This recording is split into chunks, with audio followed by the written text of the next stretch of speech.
Chapter 1685. As soon as he finished speaking, the atmosphere froze. The smile on Luo Yan's face faded. Rongxiu, I know that you have been quite famous in the Divine Ruins world all these years. But there is always someone better than you. Don't tell me you don't know that? This sovereign is only giving you this face because you are indeed someone important. Don't go too far. Rongxiu's smile deepened as if he had heard a joke. You want to touch Ai's princess consort, and you even asked me not to interfere. Luo Yan, don't you think it's ridiculous? This sentence made the last trace of smile on Luo Yan's face disappear completely. His expression became cold and solemn, and a heavy pressure spread out from his body. Do you really want to be enemies with me? Rongxiu smiled but didn't say anything, as if he was too lazy to answer this question. Such an attitude was undoubtedly the most direct provocation to Luo Yan.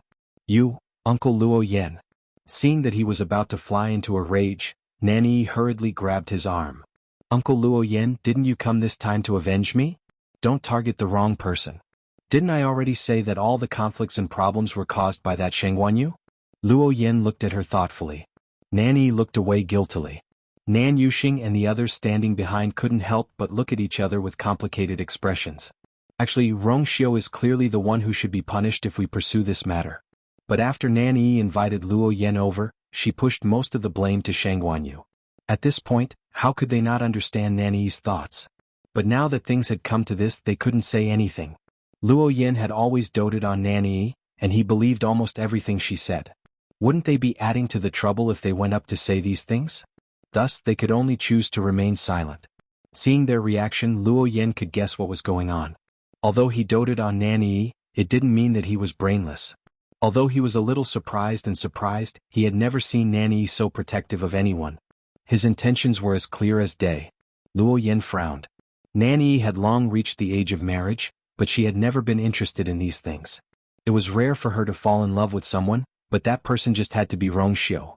His identity was still acceptable, but who in the Divine Ruins realm didn't know that Rongxiu had already personally chosen a princess and set up a marriage contract? If word of this got out, her reputation. Luo Yan wanted to say something to her, but when he saw how guilty Nanyi looked, his heart ached for her and he couldn't bring himself to say the words that were at the tip of his tongue. No matter what, the child had grown up and he still had to give her some face outside. These words. It wouldn't be too late to say them when we get back. But now he had to solve the problem at hand. Thinking of this, his eyes darkened as he looked at Chu Luiyue. Danger. Chu Luiyue immediately became alert the moment his gaze swept over. His entire body tensed up. Even if the other party didn't say anything, she still keenly sensed the other party's killing intent. This was an extremely sensitive sixth sense that she had developed after experiencing countless life and death situations. Chu Luiyue's brows moved slightly as countless guesses and thoughts flashed through her mind. This Luo Yan seemed to be targeting her? Just because she bullied Nanyi? She heard what he said very clearly just now. He seemed to be here only for Nanyi and didn't include the others at all. From the beginning to the end, he really only had Nanyi in his eyes and heart. Strange, there was no need to talk about the two elders. Wasn't that Nan Yuxing the eldest young master of the Nan family and Nanyi's biological brother? He was injured more seriously than Nanyi, but why did it seem like Luo Yan didn't care at all? Wasn't such favoritism a little too much? Actually, Chu Luiyue didn't know that Luo Yan was famous for doting on Nanyi. Who in the Nan family didn't know that offending Nanyi was equivalent to offending Luo Yan? Although Nan Yifan doted on her a lot, there were still times when he was strict with her. But Luo Yan wasn't like that. Since young, as long as Nanyi asked, he would try his best to satisfy any request. Even if Nanyi was arrogant and willful and had caused a lot of trouble in the past, he had never said anything harsh to her. However, Luo Yan was powerful and had a very noble status in the Nan family. Most people couldn't do anything to him. Speaking of which, a large part of the reason why Nanyi had developed her current personality was because of Luo Yan. But Luo Yan never felt that there was anything wrong with it and still agreed to Nanyi's requests. Even if this time, Nan Yifan had already informed him in advance that he wasn't allowed to come and help on his own. After receiving Nanyi's news, he immediately rushed over.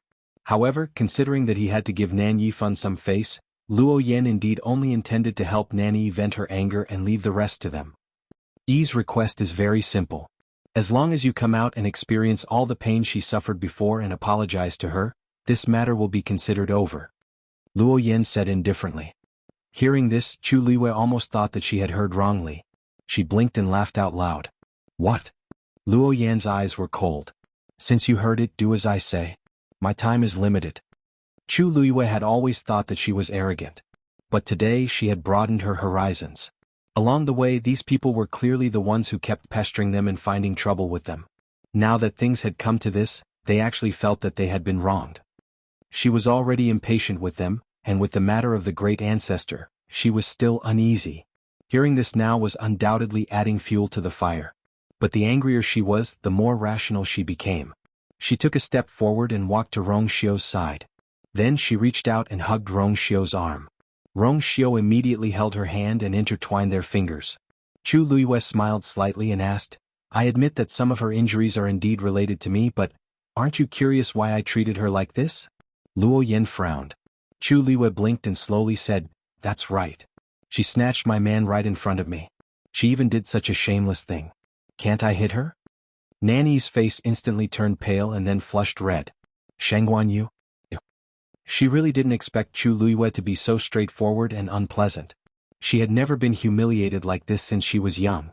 Luo Yan's expression also changed. Nanny hurriedly glanced at him and quickly explained. Uncle Luo Yan, don't listen to her nonsense. She's the one who slandered me. It's not impossible for me to apologize. But before that, second Miss Nan, please apologize to me first. How about that? Mobile users, please browse and read. A better reading experience comes from love. Chapter 1686. Nanny's face turned red and white. Ew. What nonsense are you spouting? Chu Luiyue raised her eyebrows in surprise. Did I say something wrong? Didn't you say that as long as my husband divorces me, you will? Did I hear wrongly? You? Ew. Nanny almost fainted from anger. How could she let Uncle Luo Yan know about this?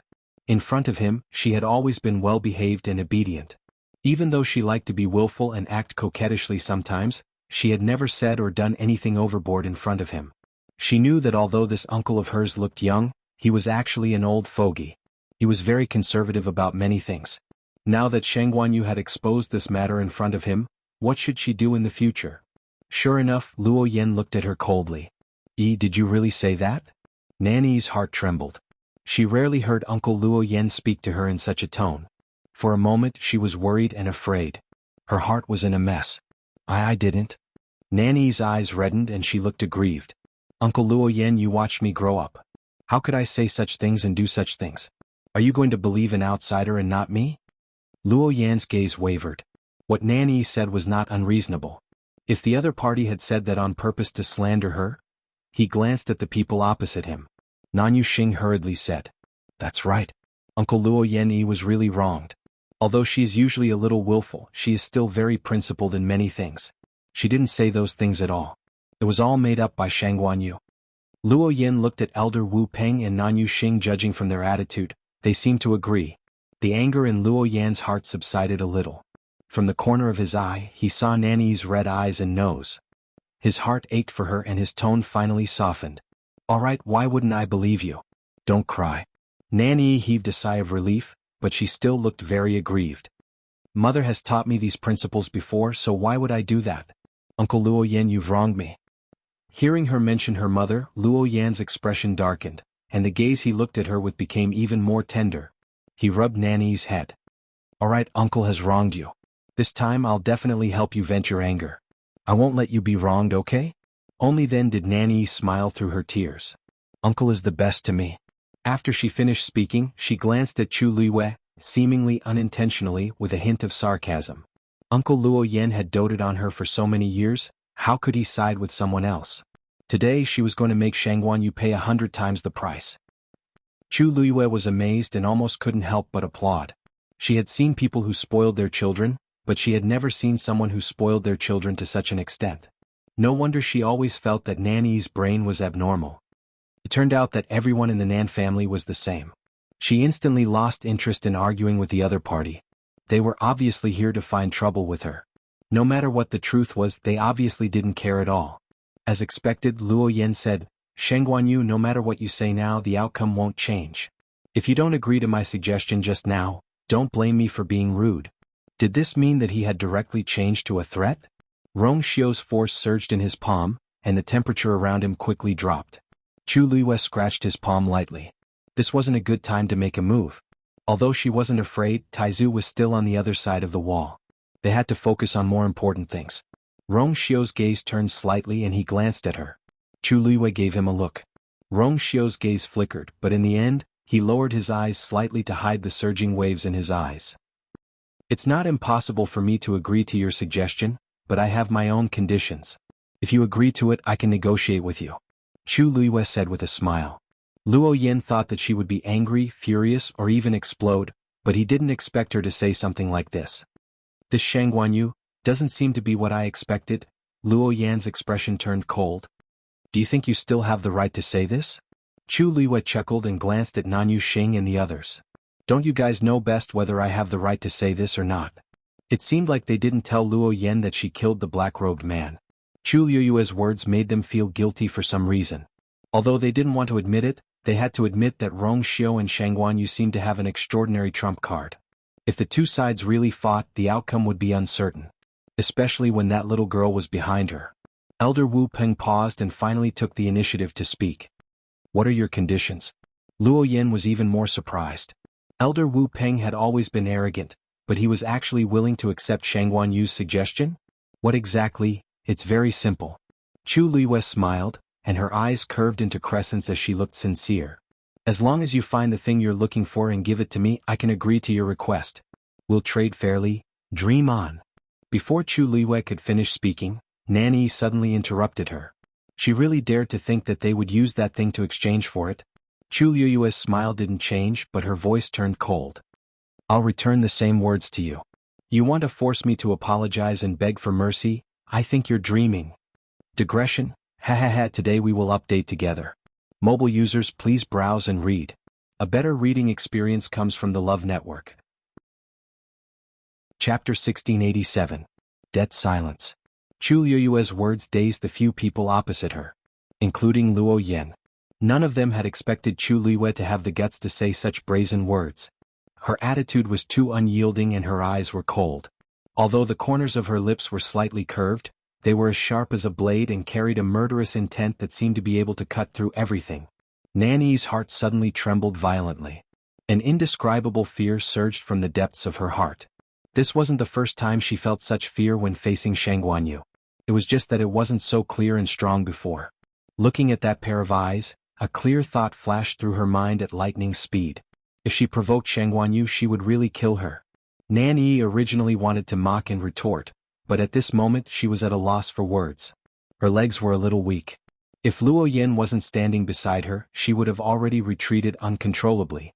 Luo Yan's frown deepened when he saw this. How did she find out about this? He was obviously questioning Nanny and the others. Not many people knew that they were looking for that thing. Now, even Xuanhuan Yu, which they had no relationship with, know they should be enemies. Nan Yuxing broke out in a cold sweat. He hurriedly said, Uncle Luo Yan, we didn't reveal it on purpose. It's just that when we were discussing this matter in private, they overheard it. Luo Yan's gaze turned even colder. This mistake was even more ridiculous. They were overheard? Weren't they too careless? This was a serious matter, but they didn't have the slightest bit of vigilance. Elder Bai Tong stepped forward to smooth things over. Luo Yan, actually, this matter isn't eldest young master and second Mrs. fault. It's all my and Wu Peng's negligence. There was really no way to explain this matter. They had always been very vigilant. But that day, when Rong Xiu appeared not far away from them, there wasn't any fluctuation at all. They really couldn't be blamed for this matter. But they really couldn't say this out loud. It was embarrassing. Moreover, what was the use of saying all this now? Elder Wu Peng stared at Chu Luiyue. You really do know what we're looking for. Previously it was only a guess, but now it was absolutely certain. Chu Luiyue frowned. She was just trying to trick them because she could tell that what they were looking for was very important to them. But she really didn't know what it was. She was already too busy with her own affairs, so how could she have the time to care about them? Upon hearing this, Nanny immediately perked up. She suddenly raised her hand and pointed at Chu Luiyue. She doesn't just know. That thing is on her. Her voice was so sharp that it hurt people's ears. And this sentence caused the atmosphere to become even more stagnant. Chu Luiyue could clearly feel that the aura of the people in front of him had changed greatly at this moment. An extremely dangerous aura loomed over them. Believe it or not, I don't know what you're looking for. As for what you said about that thing being on my body, it's even more nonsense. Chu Liwei laughed and pointed at the stones scattered around her. To be honest, after I came to the god-slaying tomb, the only thing I took from here was these stones. Could it be that these are what you're looking for? Sophistry. Nanny was full of confidence at this moment and her voice rose a few degrees. I definitely won't be wrong about that thing's aura. It's on your body. Even now, you still refuse to admit it. I was wondering why it was so coincidental that we kept bumping into you along the way. So, you've been planning to snatch this thing from the beginning. Chu Liwei became more and more irritated. She didn't look for trouble, but trouble always came knocking on her door. Time after time it was really annoying. However, Nanny didn't notice the change in her aura and continued talking to herself. Uncle Luo Yan. Not only did she hurt me but she also snatched my thing. This time you must help me. You must not let her off easily. Clang. The sound of a zither filled with murderous intent suddenly came from the black wall. The stones scattered on the ground also became restless. The energy of heaven and earth in the surroundings started to flow rapidly. Everyone was shocked. Nanny's voice also stopped abruptly as she looked at everything that suddenly happened in front of her in horror. Chu Liwei looked up slightly. Her eyes were cold, like ice and snow that hadn't melted for 1,000 years, and the coldness was oppressive. She said word by word. Are you done? Nanny met her gaze, and her throat suddenly felt like it was being strangled by an invisible hand. At this moment, even breathing seemed to have become difficult. The blood all over her body also froze. There had never been a moment when she felt the threat of death so vividly. Luo Yan pulled her behind him and took a step forward, the force around him surging. Something was wrong. There was something wrong with this Xianhuan and the black wall behind her. There was also something wrong. Why was there suddenly a strange sound of a zither coming from inside? Chu Ning and Rong Xiu immediately looked at each other.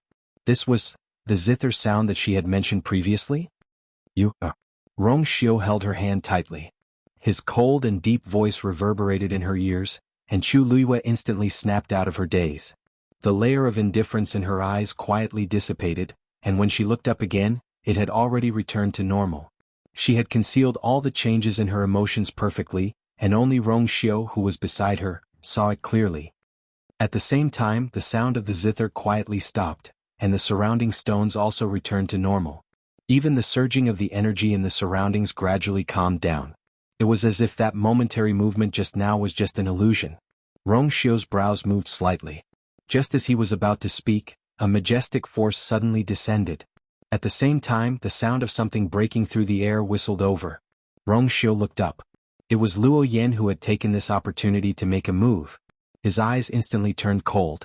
With a wave of his sleeve, a golden flame quickly flew out and set up a barrier in front of the two of them. However, Luo Yan was a god expert and he had extremely rich combat experience. Rong Xiu's move had long been within his expectations. Therefore he had not held back from the beginning. Luo Yan's force transformed into an arrow and directly pierced Rong Xiu's barrier. Then it went straight for Chu Liue's glabella. The killing intent was biting cold. At this moment, Rong Xiu directly made a move and grabbed the arrow tightly. However, before they could breathe a sigh of relief, Chu Liwei suddenly felt as if something had wrapped around her ankle. She looked down and saw that a transparent rope as thick as a thumb had unknowingly appeared by her feet and tightly bound her ankle. Her heart sank. Luo Yan had already pulled. Chu Liue's body was immediately dragged out uncontrollably. Mobile users, please browse and read. A better reading experience comes from Love Network. Chapter 1688. You. The sudden turn of events shocked Chu Ning and Dumpling, and they prepared to step forward. However, Chu Liwei reacted extremely quickly. A cold glint flashed across her hand. Red Cloud Sword. She flipped her wrist and slashed at the transparent rope. Clang. The crisp sound of jade hitting stone was heard. Sparks flew. Chu Liue's heart sank. Red Cloud Sword was a supremacy artifact. It was extremely sharp and could cut through metal like mud. This transparent rope looked soft and transparent, but it was actually extremely flexible and tough. His sword only left a shallow white mark on the surface of the stone. Luo Yan snorted. This Xianhuan was indeed quite capable. He could even use a supremacy artifact so smoothly. Unfortunately, a exalted god was ultimately just an exalted god. This bit of strength was really not enough in front of him. Thinking of this, he grabbed the other end of the rope tightly and pulled again. Divine Binding Vine, restrain.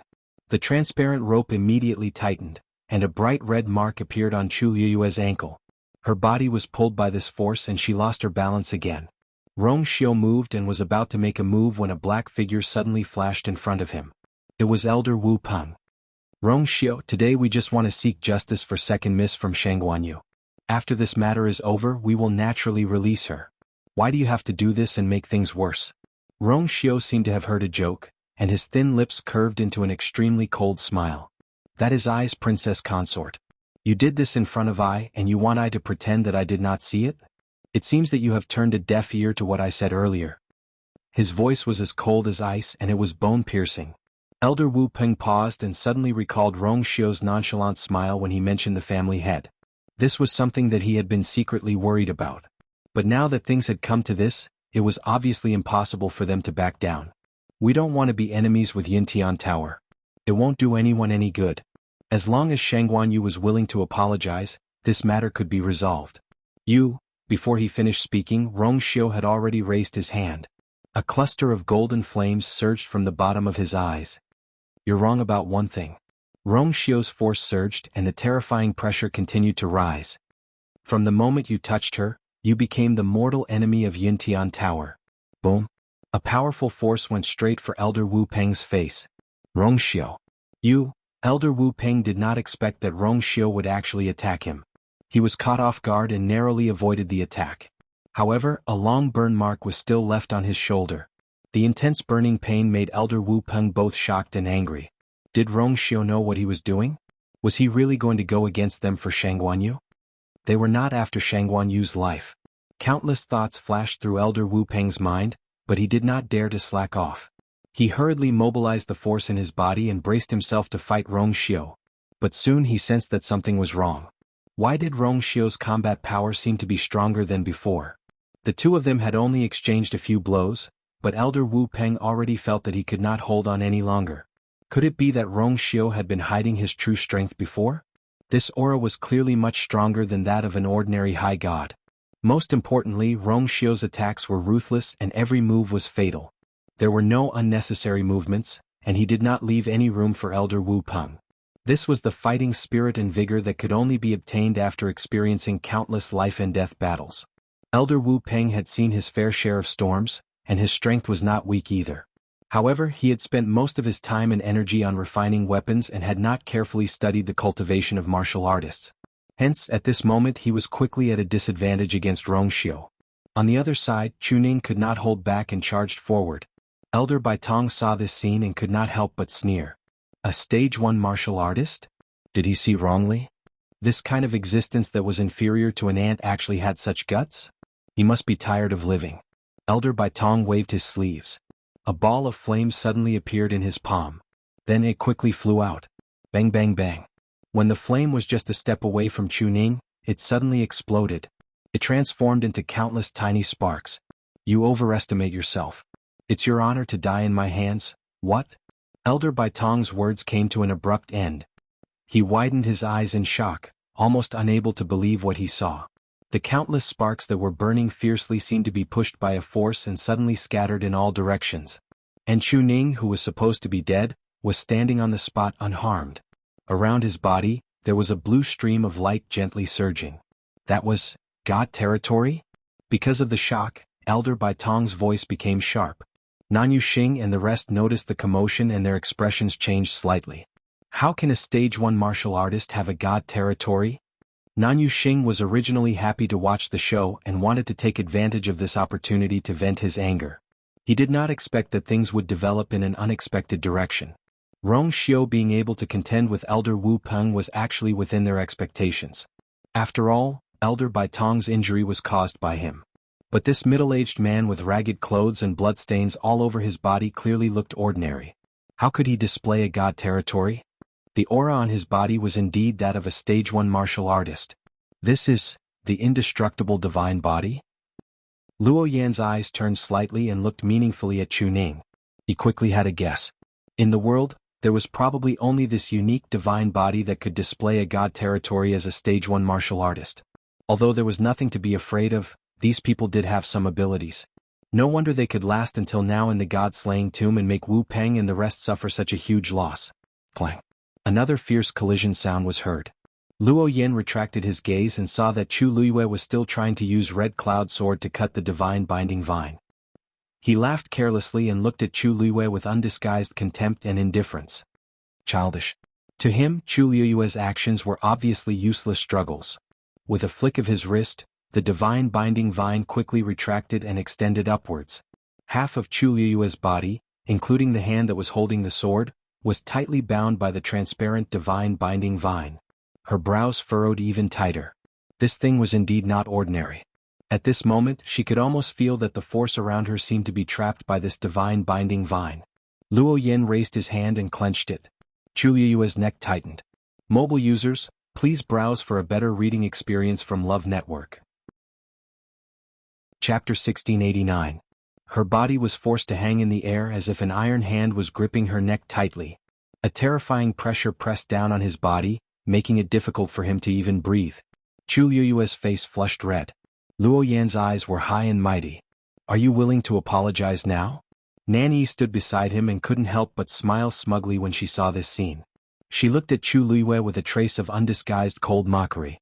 Xuanhuan was indeed capable. If it was a one-on-one fight, Nanyi was sure that she was definitely not her match. But so what? Even if she couldn't defeat her, she could ask Uncle Luo Yan for help. In the end, Xuanhuan would still be trampled under her feet. The sound of the zither seemed to be getting closer and clearer to Chu Luiyue's ears. Her lips curled into a smile, but there was coldness in the depths of her black jade-like eyes. You're dreaming, you're courting death. Luo Yan held the divine binding vine tightly and was about to move when he suddenly felt a cold wind coming from the side. He frowned and quickly turned to look. Unknowingly, a small figure had already appeared around him. The distance between them was less than 3 steps. His heart was suddenly filled with shock. When did this little girl come here? How come he didn't sense any energy or spatial fluctuation? Dumpling's small face was full of anger and her eyes were red. The lotus leaf dress on her body fluttered even though there was no wind. At a glance, it was like a raging flame that was going to devour everything. How dare you bully Ayu? You're courting death. Tuanzi roared and at the same time he punched out. Her small hand was chubby and tender. When it was clenched into a fist, it looked like a soft cotton candy. However, Luo Yan's expression suddenly changed. The speed of Dumpling's punch was simply too fast. Moreover, when her fist struck, the surrounding void actually couldn't withstand it and started to collapse one after another. It was obvious that this fist contained an astonishing amount of power. Luo Yan's eyes darkened as he punched out at the same time. Bang! The two fists collided, producing a muffled sound. Luo Yan felt as if his fist had landed on a steel plate. After a brief moment of silence, an indescribable numbing pain spread through his body. Luo Yan's eyelids twitched violently. If it wasn't for the fact that his divine body had already reached large success, his bones would have been shattered. On the other hand, the little girl's expression did not change. It was as if she could not feel any pain at all. What a hard fist. What a powerful physical body. Countless speculations flashed through Luo Yan's mind. Such a terrifying melee ability was definitely not something an ordinary human could possess. What's more, this little girl clearly didn't have the slightest ripple of origin power on her body. Could it be a magical beast? However, the only ones that could transform into human form were the 2 ancient divine beasts. I've never heard of them being able to transform into such an appearance. Before he could figure it out, Dumpling's second punch had already arrived. I can't fight her head on anymore. Luo Yan's brows furrowed. With a tap of his toes, he swiftly retreated. Seeing that he was about to retreat, Dumpling stomped on the divine binding vine ruthlessly. Just as the transparent rope was about to wrap around her, Dumpling narrowed her eyes, and her body suddenly burned with reddish-gold flames. At the same time she bent down, grabbed the divine binding vine in her hand and tugged hard. The divine binding vine instantly tightened its grip. Luo Yan's other hand was still tightly holding onto the divine binding vine. This time, it directly pulled him back, causing him to be unable to continue retreating. However, at this moment he could no longer be bothered to be shocked by Dumpling's strength. This was because he had finally confirmed Dumpling's identity. Reddish-gold heavenly phoenix? This flame, this aura. It's definitely a reddish-gold heavenly phoenix. He quickly circulated the energy around him and was in a stalemate with Dumpling. At the same time, his gaze kept wandering between Dumpling and Chu Luiyue. An absurd guess appeared in his mind. Could it be? This reddish-gold heavenly phoenix is Xuanhuan's contracted divine beast. Luo Yan was shocked and really did not dare to believe it. However, apart from this, there seemed to be no other better answer. If not for the contract, why would this reddish-gold heavenly phoenix be so angry because of Xuanhuan's injury? It would not even care about anything else and rush up to attack. But, how arrogant was the Crimson Gold Sky Phoenix clan? They usually did not even bother to interact with humans, let alone have a contract with them. Such a reddish-gold heavenly phoenix had wandered outside and become a contracted divine beast of the human race. However, the Crimson Gold Sky Phoenix clan did not have any reaction at all. Luo Yan found it unbelievable. However, now was not the time to dwell on this. After hesitating for a moment, he simply let go of the divine binding vine. Dumpling was caught off guard and fell back uncontrollably due to inertia. On Chu Liyue's side, she had just managed to catch her breath and was about to help Dumpling up when another force suddenly attacked her. Not good. Her heart skipped a beat and she quickly dodged. At this moment, Luo Yan seized the opportunity and pounced on her again. This time his speed was even faster. Chu Liyue instinctively sensed danger and was forced to retreat. In the blink of an eye, the two of them had retreated quite a distance away from Dumpling. Chu Liyue frowned. Luo Yan clearly wanted to avoid Dumpling from attacking her. Although Dumpling's combat strength was not bad, Luo Yan was a god-level expert after all. It might not be a problem to temporarily block him, but it was impossible for her to truly defeat Luo Yan. She clenched the red cloud sword in her hand tightly, but because Luo Yan's suppression was too strong, she was unable to attack. Soon Luo Yan approached her again. Chu Liyue's speed was not slow, and she was definitely considered one of the best among cultivators of the same level. However, compared to Luo Yan she was still too weak. Luo Yan caught up to her without much effort at all. This time his attack was very direct and his palm was about to hit Chu Liyue. An indescribable sense of suppression came crashing down. Chu Liyue's breathing stagnated.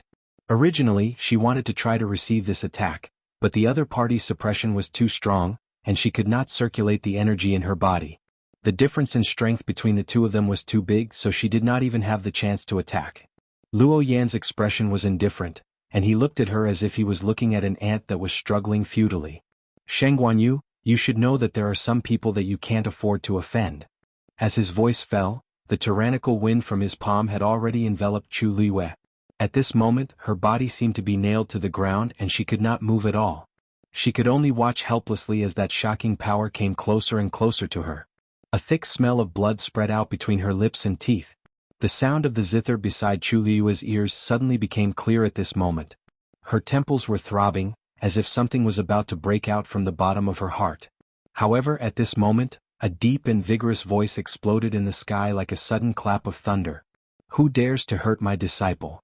Mobile users, please browse for a better reading experience from Love Network. Chapter 1690. Master. Chu Liyue was overjoyed and immediately looked up. The void vibrated and rippled.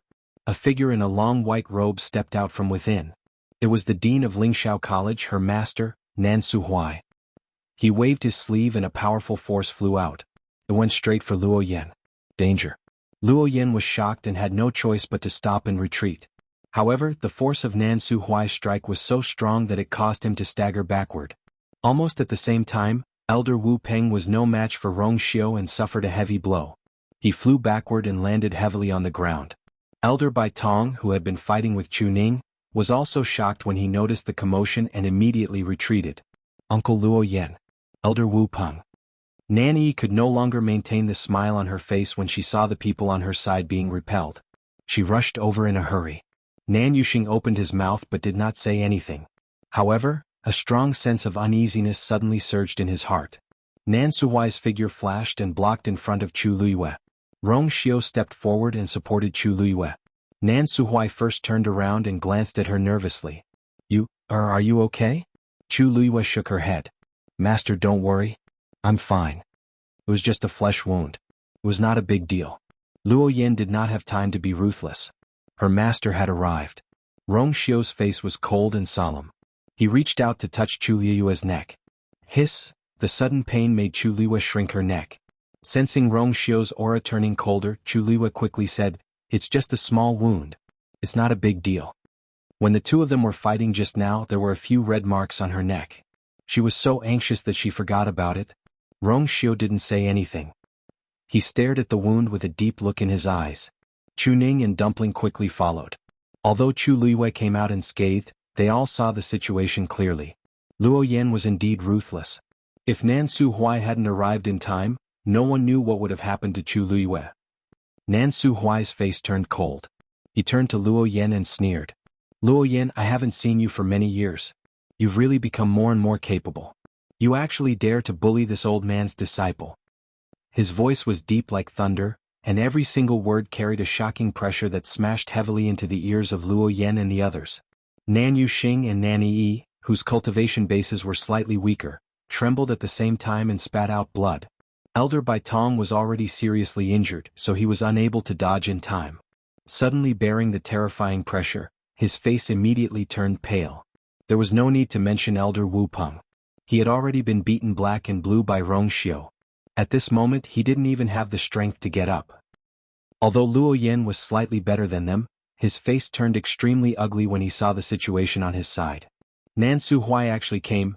Who in the Divine Ruins world didn't know that Nan Su Huai was a rare all-rounder who was extremely outstanding in all aspects of cultivation? He had already broken through to the Supreme God realm several decades ago. Although Nan Su Huai had kept a low profile in recent years and rarely appeared in public in the Divine Ruins world, Luo Yan didn't dare to underestimate him. Who knew what realm Nan Su Huai's strength had reached? Judging from the blow just now, Nan Su Huai was definitely not below his level. This was going to be difficult. Although the number of people on both sides was about the same, there was almost no one on their side who could continue fighting. On the other hand, the people on the other side still had the strength to fight. If they really chose to fight head-on, they would definitely be the ones at a disadvantage. Luo Yan took a deep breath, suppressed the anger in his heart, and cupped his hands at Nan Su Huai. So it's Dean Nan. I think Dean Nan has misunderstood what happened just now. Actually, I don't have any other intentions. It's just that there was some conflict between these juniors and I wanted them to talk things out. Nan Su Huai's seniority was higher than his and he had broken through to the Supreme God realm earlier than him. Therefore, in front of Nan Su Huai, he couldn't even say the two words, "this lord." Unfortunately, Nan Su Huai snorted disdainfully at his words. Luo Yan, do you really think this old man's eyesight is bad because of old age? Just now, how did you bully you? This old man clearly saw it. Misunderstanding. Don't you think it's funny when you hear this? Nan Su Huai's words were laced with sarcasm. Obviously he didn't intend to leave Luo Yan any face. Luo Yan's face turned even darker. Dean Nan, I explained it to you properly but you didn't appreciate it. Isn't this a little too much? Whether it's this old man speaking nonsense or you using your power to bully others, isn't it still a different story? Nan Su Huai sneered. No matter what, you are still a dignified Supreme God expert. How could you be so ruthless to a junior? If news of this spreads, Luo Yan, I wonder if you still want to keep your face? Luo Yan's face flushed red and white, but he couldn't think of any rebuttal. He didn't think so much and only wanted to help Nanny vent her anger. Who knew that Xuanhuan's attitude would be so unyielding and stubborn that he had no choice but to make a move. In the end, Nan Su Huai happened to see it. Nan Su Huai had been a powerful figure in the Divine Ruins world for many years and was also the dean of Lingxiao College. He had seen countless geniuses, but he had only accepted one disciple. One could imagine how picky he was. Moreover, he was famous for being protective of his disciples. Even they who didn't have much contact with Lingxiao College had heard of it. Seeing this scene, Nan Su Huai obviously wouldn't let it go. Dean Nan, since you're here, it's good that you're here. Let's settle our previous debts together. Luo Yan raised his hand and pointed at Nanny Yi and the others. Your precious disciple has injured our people to such an extent, and she hasn't even said a word of apology until now. What do you think of this, Dean Nan? Nan Su Huai's gaze swept across the few of them before he squinted and turned to look at Chu Luiwei. Did you do this? Chu Luiwei said calmly. Half of it. Nan Su Huai was stunned. What do you mean half of it? Chu Luiwei raised her chin a little and seemed to smile as she slowly said, That's right. Half of it is because they provoked us and the other half is because they were unlucky enough to provoke another god. Luo Yan was the first to change his expression. He immediately looked at Nanny. You met a venerable god before? Why didn't you say this? They knew how difficult it was to deal with a goddess. Although Elder Wu Peng and Elder Bai Tong were of high status, one was a weapon refiner and the other was a celestial physician. If they really fought, they might not be a match for her goddess. Nanny hesitated and seemed to be in a dilemma. Do you know where her goddess came from? No matter what, this debt couldn't be settled just like that. Pfft. Chu Liwei suddenly laughed. I've already killed her goddess. You won't be able to find her even if you look for her. Forget it. Mobile users, please browse for a better reading experience from Love Network. Chapter 1691. As soon as he finished speaking, there was dead silence. Chu Liwei's expression didn't change as she smiled and said, "Oh, right. Well, that's right. Speaking of which, I did you guys a favor. Not only did you not thank me, but you guys kept finding trouble with me. How interesting." The atmosphere became even stranger. For a moment, Luo Yan didn't know what kind of expression to show. His expression was awkward and stiff. He quickly glanced at Nanyi and the others, and his heart sank slightly. He knew Nanyi and the others too well. Since Xuanhuan had said so, although their expressions were ugly, they didn't look shocked. This proved that this matter was most likely true. Nanyi finally couldn't help but refute. Who knows if you were the one who killed that person? If you guys used any tricks, it's my ability to use tricks, isn't it? Chu Liwei interrupted her with a smile. The process wasn't important, the result was the most important.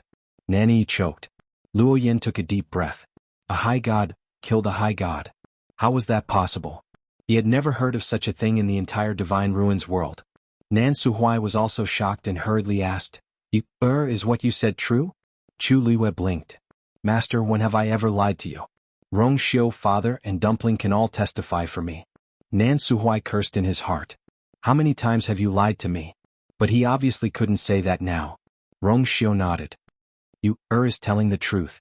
The reason why we came here this time was because that person wanted to use Lord Chuning's life to threaten you, He wanted to kill you, but he was killed instead. He was killed instead. Even Nan Suhuai couldn't help but twitch the corner of his mouth. Listen to that. Is this what a human should say? A high god killed a high god, only you guys can say such things so calmly. However, despite his shock, Nan Suhuai quickly accepted this matter. Ever since he had accepted Yu as his disciple, he knew that as long as he was with her, there was nothing impossible in this world. This girl had even repaired the Tianxia formation. What was so strange about her killing a god? At this moment, Nan Suhuai didn't find it strange at all. He only had one thought left in his mind. Sometimes when a disciple is too hard-working, it really tests the heart of a master. He was silent for a while, then gave Chu Liwei a thumbs up and said seriously, well done. You are indeed worthy of being my disciple. When you get back, you have to tell Master what exactly is going on.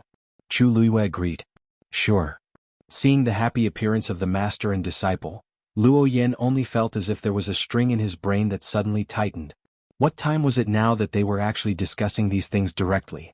These people were really going too far. Each and every one of them did not put them in their eyes at all.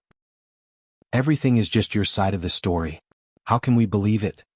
He finally couldn't hold it in anymore and reprimanded coldly. This voice finally reminded Nan Suhuai of their existence. He chuckled. Then what you said just now was also just your side of the story, wasn't it? Why should we believe you? This sentence finally caused the two sides to fall into a stalemate again. Nanyi bit her lip tightly. She had never thought that things would develop to this point. Wasn't it just dealing with Xuanhuan? Why was it so difficult? Even now, she hadn't even taken revenge and had even implicated Uncle Luo Yan. She wasn't stupid. The sudden appearance of this old man made Uncle Luo Yan very wary. Otherwise, he wouldn't have suppressed his anger and spoken so politely just now. Unfortunately, the two sides still didn't seem to be able to come to an agreement. Nanyi stole a quick glance at Luo Yan. Based on her past experience, this matter definitely wouldn't go according to what she had thought before, but she wasn't willing to accept it. Nanyi reached out and grabbed Luo Yan's sleeve, speaking in an extremely low voice. Uncle Luo Yan, that thing is on her. Luo Yan was shocked and stared at her. Really? Nanyi pursed her lips and nodded. How would I dare to joke about such a thing? Previously, Elder Wu Peng used the Great Star Disc to investigate and the result was the same. Otherwise we wouldn't have left and come back. Luo Yan's expression changed quickly and he finally looked at Chu Liwei. Originally he wanted to make peace with the other party. After all, Nan Suhuai wasn't someone to be trifled with. But, if it was really as Nanyi said, he was afraid that this matter would have to be reconsidered. Although Nanyi's voice was very low, no one present was an ordinary person and everyone heard it clearly.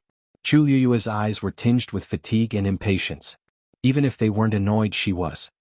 I'll say it for the last time. I don't know what you're looking for and that thing isn't on me. Now either you apologize or continue to fight. You can choose one. With Nan Suhuai around, they had a high chance of winning. Of course, they weren't afraid of fighting with them. Nan Suhuai frowned. What are they talking about? Chu Luiyue shook her head. If she knew, she wouldn't have to play riddles with them here. After a moment, Luo Yan took a step forward. I have a suggestion. Shangguan Yu, if you're willing to accept my investigation and confirm that the thing is indeed not on you, we can immediately apologize to you and prepare a generous gift to express our apology. If you're unwilling, then I'm afraid today's matter will be delayed for a long time. These words were half a negotiation and half a threat. Chu Luiyue frowned and was a little unhappy. Nan Suhuai's face turned cold. Luo Yan, I agree. Chu Luiyue suddenly said. She thought about this suggestion carefully and felt that she wouldn't be at a disadvantage.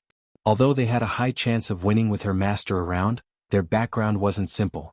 If they really shed all pretense of cordiality, it wouldn't be easy to clean up the mess in the end. It would be best if this matter could be resolved easily. She took a step forward. Please, digression, it's Christmas Eve. Let's all be safe and happy. Mobile users, please browse and read. A better reading experience comes from love. Chapter 1692. Luo Yan looked at her deeply, raised his hand, and drew a small arc in front of him. A stream of light flashed and a palm-sized compass appeared out of thin air. At the same time, a totem was faintly discernible between his brows. Chu Luiyue raised her eyebrows. By the way, don't forget about the conditions that you mentioned earlier. Luo Yan said indifferently. Of course. As he spoke, he gently brushed his hands over the compass. A moment later, the needle on the compass suddenly shook violently. Seeing this, Chu Luiyue frowned slightly, and a trace of inexplicable uneasiness appeared in her heart. This thing's reaction seemed to be really abnormal. Finally, the needle stopped. It pointed straight at Chu Luiyue. Chu Luiyue's heart sank. Luo Yan suddenly raised his head, and his gaze was as sharp as a knife. Shangguan Yu? What else do you have to say? The evidence was conclusive. It couldn't be more obvious. That thing was indeed on her. Chu Luiyue's hands quickly clenched in her sleeves. In an instant, countless thoughts flashed through her mind. How could this be? What exactly were they looking for? Why were they so sure that it was on her? Chu Luiyue didn't think that Luo Yan had done something to deliberately make the needle point at her. At this time, Luo Yan should want to solve this matter more smoothly than them. After all, they didn't have any advantage. If they continued to be entangled, it would only be more disadvantageous for them. He didn't have to do this at all. That meant, she really had the thing they were looking for? Dinan, I'm sorry. Today, Shangguan, you must hand over the thing. Luo Yan shouted sternly, and then his figure disappeared from the spot. A strong gust of wind suddenly swept over. Chu Luiyue was alarmed. Luo Yan, how dare you? Seeing this, Nan Suhuai immediately attacked. Rong Xiao grabbed Chu Luiyue's waist and quickly retreated with her. However, at this moment, Chu Luiyue suddenly felt a chill from behind. She quickly turned around and saw a familiar face. It was Luo Yan. This is his divine body. Rong Xiao reacted quickly and attacked without hesitation. However, Luo Yan was a god and he had summoned his divine body. He was determined to take down Chu Luiyue. He quickly dodged Rong Xiao's attack. With a wave of his sleeve, several silver needles with a cold luster flew out. Those silver needles were about an inch long and sharp. In the blink of an eye, they had surrounded Chu Luiyue. Chu Luiyue raised his sword to block. Clang, clang. Sharp sounds of collisions rang out one after another. Although those silver needles were small, they contained extremely strong power. After such a fierce attack, Chu Luiyue's sword-wielding hands were numb. Even the webbing between his thumb and forefinger had split open and was bleeding. Rong Xiao was about to come over when he was blocked by Luo Yan's divine body. Just as Chu Luiyue thought that everything was over, the silver needles that she had blocked earlier suddenly changed directions and attacked her again. Moreover, their speed and strength seemed to be even stronger than before. Shocked, Chu Luiyue faced them again. The continuous attacks forced her to continuously dodge and retreat. Suddenly, she felt a chill on her back. She had nowhere to retreat and crashed into a black wall. The wall was rough, and when she was pressed tightly against it, she felt a stinging pain. With a thought, Chu Luiyue already had a black shield in her hand. All the silver needles were blocked outside. They couldn't even leave a mark on it. Luo Yan's expression changed. That black shield, taking advantage of his distraction, Rong Xiao quickly attacked. A cluster of golden flames transformed into a whip and tightly bound his divine body. Luo Yan didn't think much of it and sneered. Even with the power of a god you dare. Suddenly, his voice came to an abrupt stop. Because he realized that his divine body couldn't break free from Rongxiu's fire whip. The more he struggled, the more intense the burning pain on his body was. You. Luo Yan looked at Rongxiu in shock and anger. Looking into those bottomless eyes, he suddenly felt a chill in his heart. And because he was stunned for a moment, he didn't see the thick black color that was silently surging in the golden flames that tightly bound him. However, just as the situation gradually became clear, Chu Luiwei glanced out of the corner of her eye, and her heart instantly tightened.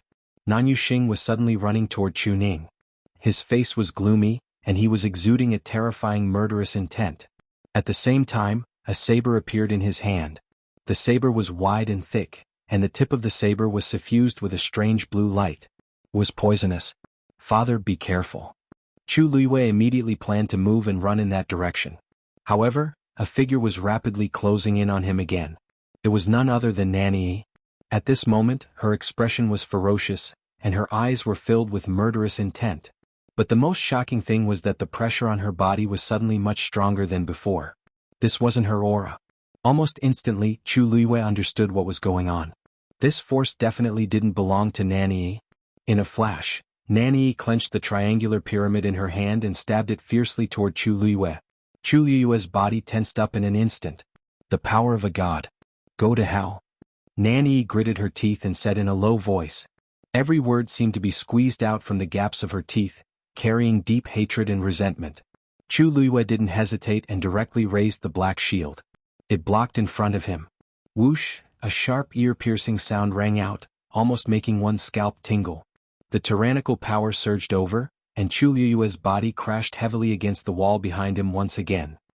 It seemed like she had hit something sharp and a wound appeared on her shoulder and back.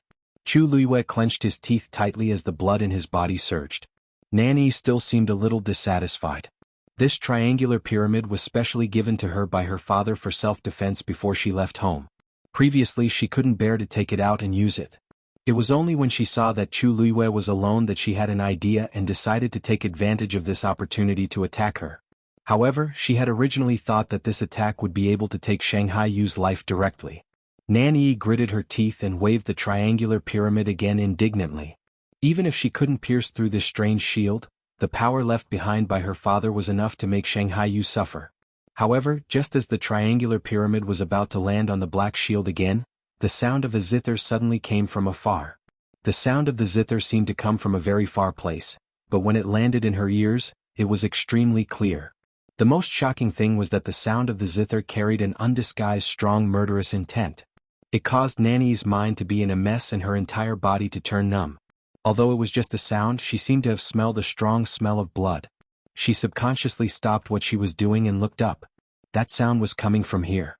She saw that the black wall behind Chu Luiwei suddenly glowed. Mobile users, please browse for a better reading experience from Love Network. Chapter 1693. What's going on? For some reason, an indescribable sense of fear suddenly surged from the bottom of Nanyi's heart as she looked at the flowing light. Even though she didn't know what it was, she still keenly felt the terrifying danger. She didn't even think about it and immediately retreated. At the same time, Chu Luiwei also heard the sound of the zither. She looked up and happened to see Nanyi staring at the wall behind her with a horrified expression. Her eyes were filled with fear. It was as if she had seen something extremely terrifying. When Nanyi started to retreat, Chu Luiwei finally turned around to take a look. However, what she saw stunned her for a moment. Because she suddenly realized that these streams of light were constantly gathering, as if they were forming some kind of totem. And for some reason she felt that it was a little familiar. She frowned and took a few steps back. She wanted to take a closer look at the giant totem and see what it looked like. However, just as she raised her foot, a tyrannical suction force suddenly came from the wall. Her body immediately rushed forward uncontrollably. In the next moment, her figure completely disappeared behind the wall. Before everyone could react, they saw a white figure quickly hiding behind the wall. It was Rongxiu. In addition, there was also a small figure who was only half a step behind Rongxiu. She also raised her foot and rushed over. That was Dumpling. Everything happened in the blink of an eye. Under the watchful eyes of the crowd, the three figures quickly disappeared just like that. This scene shocked everyone present. Wasn't that just a wall? Why did it suddenly devour the three of them? It didn't even leave them any time to react. Nan Suhui frowned and looked over. Only then did he see that several streams of light had appeared on the black wall. They intertwined with each other and seemed to be outlining a certain pattern. The power on it was so shocking that even the void around the wall was shaking. Nan Suhui stopped fighting and wanted to rush in. Halfway through, he suddenly heard a figure. President Nan. Nan Suhui turned around. Yours father, Chu Ning? Chu Ning immediately nodded with a worried expression. Is D Nan going in as well? I wonder if Chu Ning can go with you? He was truly worried about you. Although Rong Xiu and Dumpling had already followed them in, this incident was too strange and he was still worried. If they could move together, it should be able to reduce a lot of unnecessary trouble. Nan Suhui nodded without hesitation. Then let's go together. After saying that, the two of them really moved forward and entered the black wall. The originally chaotic and noisy scene quickly quieted down. Luo Yan recalled his divine body and looked at the black wall with a frown. In fact, when he arrived here, he noticed this wall at first glance, but because all his attention was on Nanyi and Shangguanyu, he didn't pay much attention to it. However, from the looks of it, there was indeed something fishy about this wall. What happened just now? Nan Yuxing couldn't help but murmur in shock. His eyes were filled with astonishment. Everything was fine just a moment ago. How did everyone suddenly disappear? Luo Yan took a step forward and seemed to be planning to go in as well. Nanyi hurriedly grabbed his sleeve. Uncle Luo Yan. You can't go in. Luo Yan saw her panicked expression and only thought that she was frightened by the sudden scene, so he patted her shoulder and said, The thing is still with Shangguanyu. Don't worry, I'll go get it and come back immediately. Nanyi still refused to let go and shook her head nervously. No. You can't go in. You really can't go in. Uncle Luo Yan, it's too dangerous inside. At this moment, Luo Yan realized that her eyes were filled with fear and her body was trembling slightly. She seemed to be really scared. Could it be that she saw something just now? Luo Yan frowned. What's wrong? Is there a problem? Nanyi shook her head. I don't know either, but I just feel that something is wrong inside. Uncle Luo Yan, why don't we wait outside? Anyway, they will come out sooner or later, won't they? It's the same to wait for them to come out. Luo Yan frowned even more. No one could guarantee when Shangguanyu and the others would come out after going in. Moreover, what if they didn't come out? At that time, it wouldn't be so easy to find them and take back the item. But Nanyi was rarely so scared and it really made him feel uneasy. He hesitated for a moment, but in the end, his heart ached for Nanyi. Okay, then let's not go in. We'll just wait here. Before he could finish his sentence, another terrifying suction force swept over from the wall. The figures of the few people were quickly swallowed up. Not long after, all the figures in the area had completely disappeared. The wilderness once again regained its usual silence. Darkness. Endless darkness. Chu Luiyue only felt her body falling continuously. She was surrounded by a thick black color that couldn't be dissolved. It was quiet and only the sound of the wind whistling past her ears. Fortunately, this situation didn't last for long. She felt her body fall onto a piece of land. The ground was soft and the fall wasn't heavy. Chu Luiyue stood up and was about to take out a pearl to illuminate the place when a faint light suddenly leaked from above her head. She looked up. There seemed to be a blue-black sky above her head, like the sky in the middle of the night. However, right in the middle, there was an opening that had been cut open by something. Light seeped through and sprinkled on Chu Luiyue's body. It was also this light that allowed Chu Luiyue to see the surrounding scenery clearly. There was no scenery. All she saw was a piece of black land. Other than that, there was nothing else. She could only see the appearance of the area within 100 steps. Everything further away was still hidden in the darkness, and it was difficult to approach and grasp. Rongxiu. Chu Luiyue called out softly. Before entering, she vaguely saw that Rongxiu seemed to be following her closely. But now, it seemed that he wasn't with her. Chu Luiyue called out twice more, but there was still no response. This was expected. Chu Luiyue pursed her lips and didn't care too much. But where was Dumpling? Dumpling? Dumpling? Chu Luiyue called out Dumpling a few more times, but there was no response. The surroundings were quiet. Chu Luiyue's hands slowly clenched. Dumpling was her contracted divine beast, and they were telepathic. Even if they were separated by a distance, they could still sense each other. But now she couldn't even detect Dumpling's breath. Mobile users, please browse for a better reading experience from Love Network. Chapter 1694. Was it because they were so far apart that they couldn't sense each other, or was there something that forcibly cut off the connection between them? Chu Luiyue didn't know. She put away the black shield, but still held the scarlet heaven sword tightly in her hand. After resting for a while and adjusting the breath in her body, Chu Luiyue lifted her feet and walked forward. She randomly chose a direction. After all, she couldn't tell any direction in this place. Instead of waiting in place and relying on a glimmer of hope to wait for Rongxiu and the others to come, she might as well go find them herself. Even if she couldn't find them in a short time, it would be good to know more about this place. Thus, Chu Luiyue stepped on the road alone. Along the way, the faint smell of blood lingered at the tip of her nose. If Chu Luiyue wasn't so sensitive to this smell, she might not have noticed it. Unfortunately, she had never been able to identify where this smell came from. It was as if the air here had been filled with this smell. The surroundings were quiet. Chu Luiyue could only hear her own footsteps and her heartbeat. At a certain moment, she suddenly stopped and looked ahead. At this moment, the crack on the top of his head was much wider than before. More light shone in, allowing Chu Luiyue to see further. In front of her was still a vast expanse. However, Chu Luiyue's heart suddenly beat faster.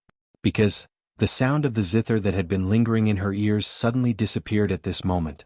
She unconsciously clenched the scarlet heaven sword, and the blood in her body seemed to flow faster. She opened her mouth, only to find that her throat was dry and tight. Tup, tup, tup.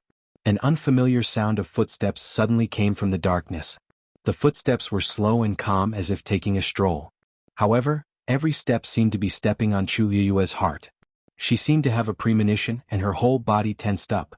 Finally, a figure appeared in her line of sight. At the same time, a casual voice with a smile fell into her ears. "You're finally here." On the other side, after Rongxiu followed Chu Luiyue in, the surroundings also fell into darkness. But soon a white light flashed past his eyes. His heart trembled as he looked over. That ray of white light was actually spreading rapidly not far from him. Then, the light quickly condensed into a huge mirror. Everything around them was pitch black, but the appearance of the mirror instantly tore the darkness apart. A faint light was emitted from the mirror. The mirror was huge and wide. At a glance, one could not see the edges of it. It was as if it was completely embedded in the darkness and had become one with the surrounding darkness. It stood quietly in front of Rongxiu. The surroundings were silent, and even the sound of the wind seemed to have stopped. Rongxiu looked up slightly. A figure appeared in the mirror. The lines of his cheeks were smooth, and his appearance was pure and enchanting. He had sword-like eyebrows, a high nose bridge and thin crimson lips. There wasn't a single spot that wasn't meticulously carved by the heavens. Compared to him, it seemed that everything in the world was dim in color. The figure reflected in the mirror was Rongxiu. However, it was not exactly the same as Rongxiu at this moment. Rongxiu was dressed in white, and his eyes were clear and gentle. He was elegant and charming. However, the person in the mirror was dressed in a black robe. His eyes were deep and dense, and he was majestic and full of vigor. They clearly had the same appearance and figure, but they looked like two completely different people. Rongxiu narrowed his eyes slightly, but there was no shock on his face. It seemed that he had expected this. He raised his hand and a golden flame gushed out from his palm, jumping happily. Almost at the same time, the person in the mirror also raised his hand, and a cluster of flame appeared at his fingertips. However, the flame was thick and black. Rongxiu knitted his brows slightly, but they quickly relaxed as his thin lips curved up slightly. "So fast?" The person in the mirror looked at him. "Since you're here, you should have expected this scene. Besides, you've delayed for too long." He paused and raised his eyebrows. "This time, are you going to break through or continue to suppress yourself at the high deity level like before?" Rongxiu gently closed his eyes. When he opened them again, there were golden and black flames in his eyes. The smile on his lips deepened. "Break. Are you? In a dark space, Dumpling shouted anxiously as she walked. However, no matter how she shouted, she didn't get any response. The surrounding silence was terrifying. The rims of Tuanzi's eyes were red and filled with tears. She quickly wiped her eyes, clenched her small fists and cheered herself on. It wasn't that Ayu didn't want her anymore, but she was swallowed into this strange wall. As long as she continued to search, she would definitely find Ayu. Besides, Ayu might also be looking for her. Thinking of this, Tuanzi was motivated again and quickened her pace to move forward. Nan Suhuai and Chuning came in together, so they were still in the same place. However, they were also trapped in a space and didn't meet anyone else. Therefore, they could only search for an exit while trying to contact others. Chu Luiyue stared at the figure in front of her. Almost at first glance, she was certain that this person was the one she had seen before, the one playing the guqin. However, although they were closer, the other person's figure was still shrouded in a layer of black shadow. It was hazy and couldn't be seen clearly. Chu Luiyue couldn't even tell whether the other person was a man or a woman, because the voice was as ethereal as the zither, as if it came from far away. The tone was very light, but the voice was beautiful and dreamy. Listening to it made one feel relaxed and comfortable, but it was elusive. Chu Luiyue felt that this scene was really strange. At this moment, she couldn't see the other person's appearance and figure. Even the voice sounded like a dream. It was hard to tell if it was real or fake. However, the other person said such a sentence to her. It seemed like they knew her and had been waiting for her. Chu Luiyue asked tentatively, "You know me?" The person seemed to smile and said casually, "You're holding my zither score. Of course I recognize it." "Zither score?" Chu Luiyue was stunned. "I didn't." Suddenly, she seemed to have thought of something, and a trace of shock flashed across her eyes. The only thing on her that was related to the zither sound was probably that water droplet. Just as this thought flashed through her mind, Chu Luiyue felt a strange wave coming from her dantian. The person opposite her raised his hand slightly. That water droplet rushed out of Chu Luiyue's body instantly. Mobile users, please browse for a better reading experience from Love Network. Chapter 1695. Chu Luiyue was shocked. Her pupils constricted and her heart was in her throat. However, the water droplet didn't go far away. It just floated quietly in front of her. Although the surrounding light was dim, the water droplet was still bright and dazzling. "Don't worry. Now that it has recognized you as its master, I won't take it back." The voice of the person opposite her had a teasing tone. Chu Luiyue relaxed and calmed the waves in her heart. She cupped her fists and bowed respectfully to the person opposite her. "I lost my composure for a moment. Please forgive me, senior." She could now confirm that this person was indeed the previous owner of the water droplet. No one had ever been able to summon the water droplet away so easily. This person was really her senior. The other party laughed again. "It's your chance to get this thing. I'm no longer its master. It's just that I haven't seen it for so long that I miss it." As he spoke, Chu Luiyue saw the water droplet sway gently. Then it gradually extended into a transparent remnant page. No, actually, it couldn't be considered transparent at this time. On it, several dazzling streams of light were flowing slowly and brilliantly. Chu Luiyue was slightly stunned. This thing was actually a guqin score? For the past few years, she had been completely unaware of it. As if seeing through her thoughts, the person opposite her smiled and said, "This is only one of the pages. There's only a small section of incomplete music score on it. It can't be played. It's normal that you don't recognize it." Chu Luiyue nodded in understanding. However, she was still rather surprised. When she got this thing, she could tell that it seemed to be a page that was forcibly torn from a book. She had a lot of guesses about its origin. However, she really didn't expect it to be a guqin score. "I thought you would have come earlier. I didn't expect it to take so long." As the person spoke, his fingertips moved. A transparent book suddenly appeared out of thin air. It was flowing with brilliant colors and brilliant light. Chu Luiyue's eyes hurt from the light. He subconsciously turned his face away and narrowed his eyes. However, she did not raise her hand to cover her eyes. She would rather endure the pain in her eyes and stare at the book, afraid that she would miss something. She didn't even need to think to know that this book must be the zither score that the other party had mentioned earlier. That page must belong to this book. This music score has been with me for many years. Now I can finally find a new owner for it. Chu Luiyue's heart skipped a beat. She had always wanted to find the rest of the items, but she never had the chance. Who would have thought that all of this would be laid out right in front of her? However, this book is actually not complete. The other party's sudden change in topic made Chu Luiyue's heart sink slightly. Back then they tore this good zither score into 3 pieces. Now, other than the 2 portions here, even I don't know the whereabouts of the remaining portion. That person shook his head regretfully. When Chu Luiyue heard this, she felt that something was wrong. Back then? Trespass. This zither score, wait. A white light suddenly flashed in Chu Luiyue's mind. Taizu once said that tens of thousands of years ago, the earth-shattering battle where the gods fell seemed to be for a book. Could it be, this is the book? This is the book. That person said with a faint smile. Chu Luiyue was shocked. She clearly didn't say anything just now, and her expression was very calm. However, why did the other party seem to know all of her thoughts like the back of his hand? This is my place. Naturally, I can peek into some of your thoughts. However, you don't have to worry too much. I can only sense a part of it, and it's mostly related to this zither score. As for the other thoughts that you've hidden deeply, it's hard for me to know. Of course, I'm not interested in those. Chu Luiyue heaved a sigh of relief. She did not doubt his words at all. With the other party's strength, it was really easy for him to deal with her. There was no need for him to beat around the bush. I've embarrassed myself in front of Senior. Chu Luiyue's attitude was very proper, and she bowed politely. She knew very well that in front of such a person, any tricks would be useless. He might as well do it openly and honestly. However, this time, the waves in her heart didn't stop for a long time. It was obvious how precious this zither score was for so many high gods and even venerables to fight for it. She had been very emotional before, but she didn't expect that the treasure that once caused chaos in the world was in her hands.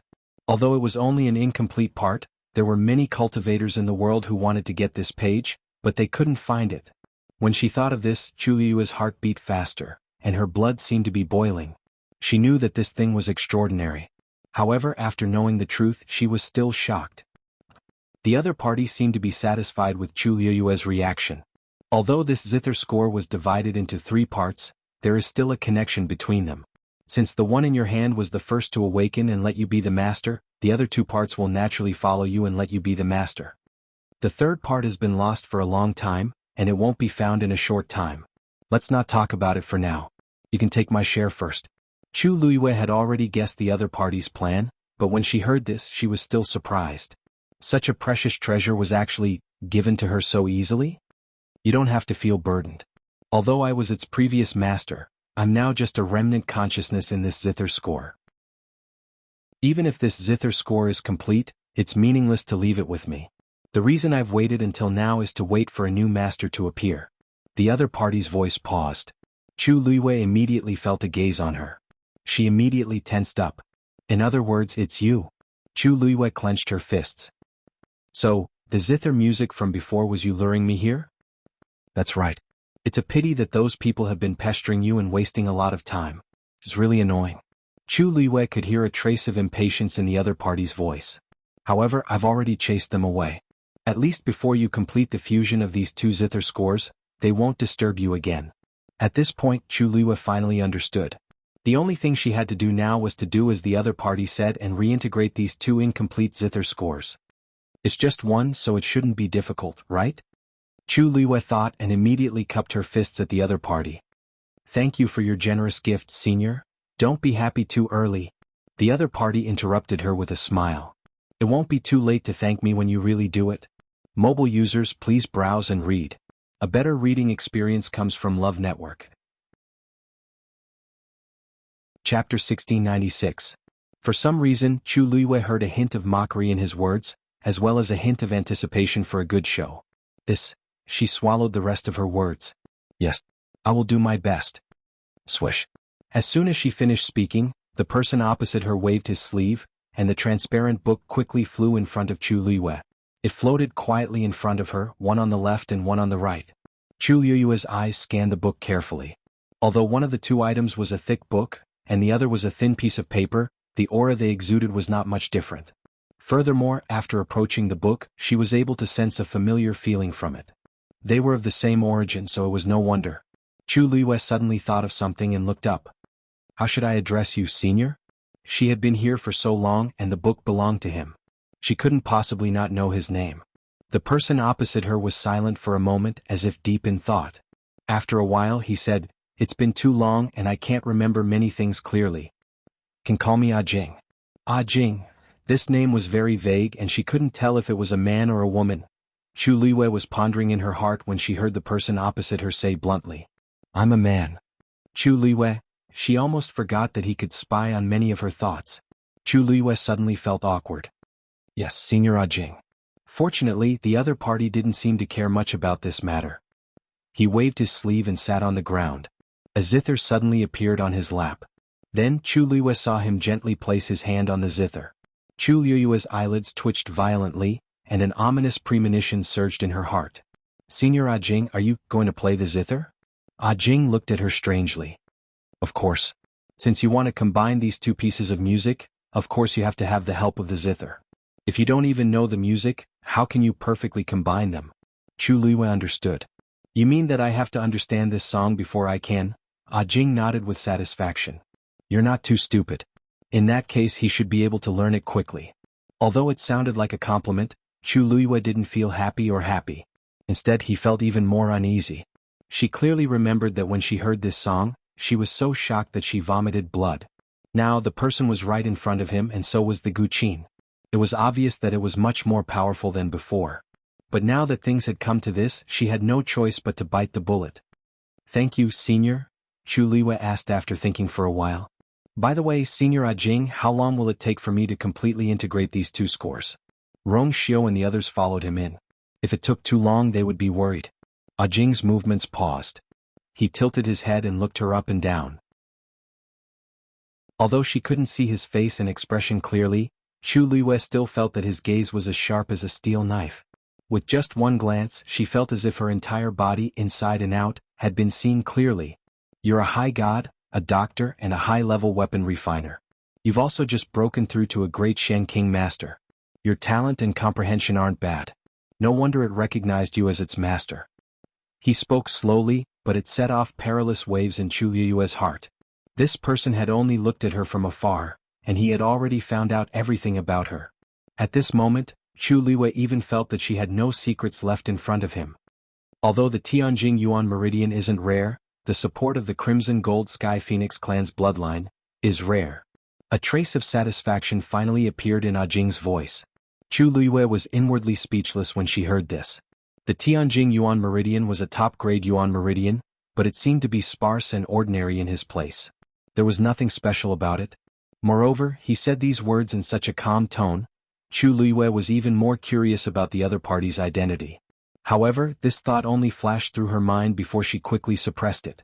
No matter what, the most important thing now was to merge these two zither scores. If everything goes smoothly, it will be over in about 180 years. However, if something goes wrong in the middle, I'm afraid that it will take twice as long. Jing's tone was incomparably relaxed as he said this. Therefore, you must not let down your guard during this time. Chu Luiyue had been trying hard to maintain a calm expression, but after hearing these two sentences, it finally cracked. What? If everything goes well, 180 years? If it doesn't go well, it will take twice as long? Then wouldn't she have to wait here until the end of time? Jing looked at her with some astonishment. What? Do you think there's a problem with the time? Chu Luiyue's chest tightened. It was more than a problem. There was a huge problem. How old was she now? Was she going to invest 100 years in this? Then what about Rong Xiu and Dumpling? What about her father and master? Not to mention 100 years, even if it was 10 years, the outside world would be completely different. Senior Jing, can't you shorten the time? Chu Luiyue spoke with difficulty. Jing chuckled. This time is already short enough. Without my help, you may not be able to complete it even if you stay here for 500 years. After all, this is not an ordinary zither score. Of course, Chu Luiyue knew that this was not an ordinary zither score. However, it could easily take 100 years. If you insist on shortening the time, it's not impossible. As if sensing Chu Luiyue's dilemma, Jing paused for a moment and finally relented. Chu Luiyue looked up. Jing said, I can help you speed up the flow of time in this space, but correspondingly, the pressure and torture you have to bear will also increase exponentially. Can you still insist on this? Chu Luiyue held her breath and nodded seriously. Thank you, Senior. Even if she had to go through more pain and the process was more difficult, she had to do it. After all, she was no longer alone. There were many people who loved her and were waiting for her. She had to get out as soon as possible. Jing seemed to have expected her choice. He chuckled and shook his head. I hope you won't regret it. Chu Luiyue's eyes were cold and stubborn. I won't regret anything I've done in my life. This time it was the same. Good. Jing suddenly laughed. Since you have the courage, then, let me see if you have the ability. Apart from other things, this little girl's courage was quite to his liking. The key was whether she could do it or not. Clang. He waved his fingertips and the sound of a zither broke through the air. Chu Luiyue felt a chill and immediately felt the atmosphere around her suddenly change. The sound of the zither was bleak and the world was filled with killing intent. Digression. Merry Christmas, the New Year's Day event is here. Everyone, are you ready? It starts at midnight on January 1st and ends at midnight on January 3rd. The event lasts for 3 days. 1. The comments section. Every day 6%, 16%, 26%, 36%, 46%, 56%, 66%, 76%, 86%, 96% will get 66 xiaoxiang dollars. 2. Every day choose 3 favorite comments in the comments section and win a share. Finally, recommend Mr. An's new book. Mr. She wants to announce it every day. Pet article, no abuse, strong woman, group favorite. After Yuan Qi became popular. Anti-fans. No matter how beautiful she is, she's uncultured. That afternoon, the best university in China posted on its Weibo, "Let me introduce the youngest doctoral supervisor in our university, Professor Yuan Qi." Anti-fans. What's the use of being a top student? In the end, she has to bow down to her sugar daddy. The next day, Yuan Qi appeared at the International Economic Conference. Her name tag was signed, CEO of Qimu Pharmaceutical Group. Anti-fans. She earns so much money and doesn't even know how to contribute to the country. 3 days later, the official news was released. The latest nuclear submarine has been released. Thank you to the chief designer, Yuan Qi, and all the research and development team. Anti-fans. Can't afford to offend, goodbye. After the wedding, a reporter asked Shijio, "Ninth Master, how did you get Goddess Yuan?"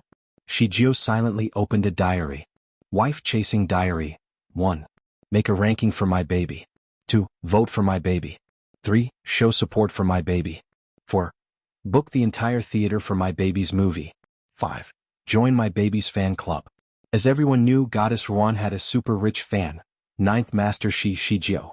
Mobile users, please browse and read.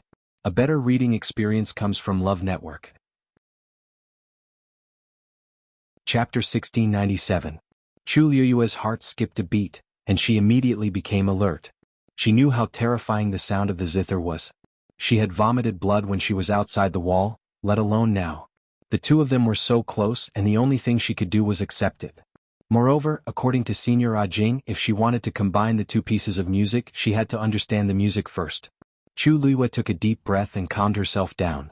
Then, in the midst of the clanging music, she raised her hand and reached for the book. However, just as her fingertips touched the side of the transparent book, the latter suddenly flew up. Whoosh! Chu Liyue looked up instinctively, only to see countless transparent pages scattered all over the sky. That book had actually scattered just like that. In an instant, all she could see were the transparent pages glowing with a faint, gorgeous light. They were scattered messily and randomly in every corner of the space, almost filling the entire space. Chu Liyue looked around and there were flashing lights everywhere. It was extremely gorgeous. However, this scene caused her heart to instantly surge with an intense uneasiness. Actually, there are only 3 pieces of music in that book. In that booklet, except for one real one, the rest were all fake. If you want to perfectly combine the 2 pieces of music, the first step is to find the real one among the tens of thousands of pieces. Ajing's voice was still casual, but in Chu Liyue's ears, it was no different from a sudden clap of thunder. It shocked her to the core. Only one piece among the tens of thousands of pieces was real? How long would she have to search? Most importantly, she didn't even know how to distinguish the real from the fake. Actually, you don't have to worry about this. The first piece of music is with you, and it has already recognized you as its owner. It will be much easier to find the second piece. However, the differences between these pieces of music are very small, so you have to look at each piece carefully. Although most of these pieces of music are fake, looking at each piece requires a lot of force and mental strength. With your current strength, you should be able to finish one in 3 days. That was also the reason why he said that he would need 100 years to complete this task. Chu Liyue's eyelids twitched violently. One every 3 days. There were tens of thousands of them here. Who knew how long it would take? Needless to say, this was only the first step. In the face of Chu Liyue's silence, Ajing thought for a moment and comforted him. It's okay. Practice makes perfect. In the future, your reading speed will definitely become faster and faster. With his status and personality, it was rare for him to say such comforting words. If it weren't for the fact that Chu Liyue was the only heir to this score, he would never have been so kind and patient. However, these words obviously had no effect on Chu Liyue. She closed her eyes and rubbed her temples. After a long silence, she accepted reality. Since they had already come this far, there was no turning back. Then, he could only hope that it would be completed quickly. With a thought, she recalled the remnant page that belonged to her back into her body. Probably because it sensed the existence of the second score, it didn't turn into a water droplet this time. Instead, it remained in the form of a remnant page floating quietly in her dantian. On it, flowing light flashed and energy surged. Chu Luiyue exhaled softly and reached out her hand.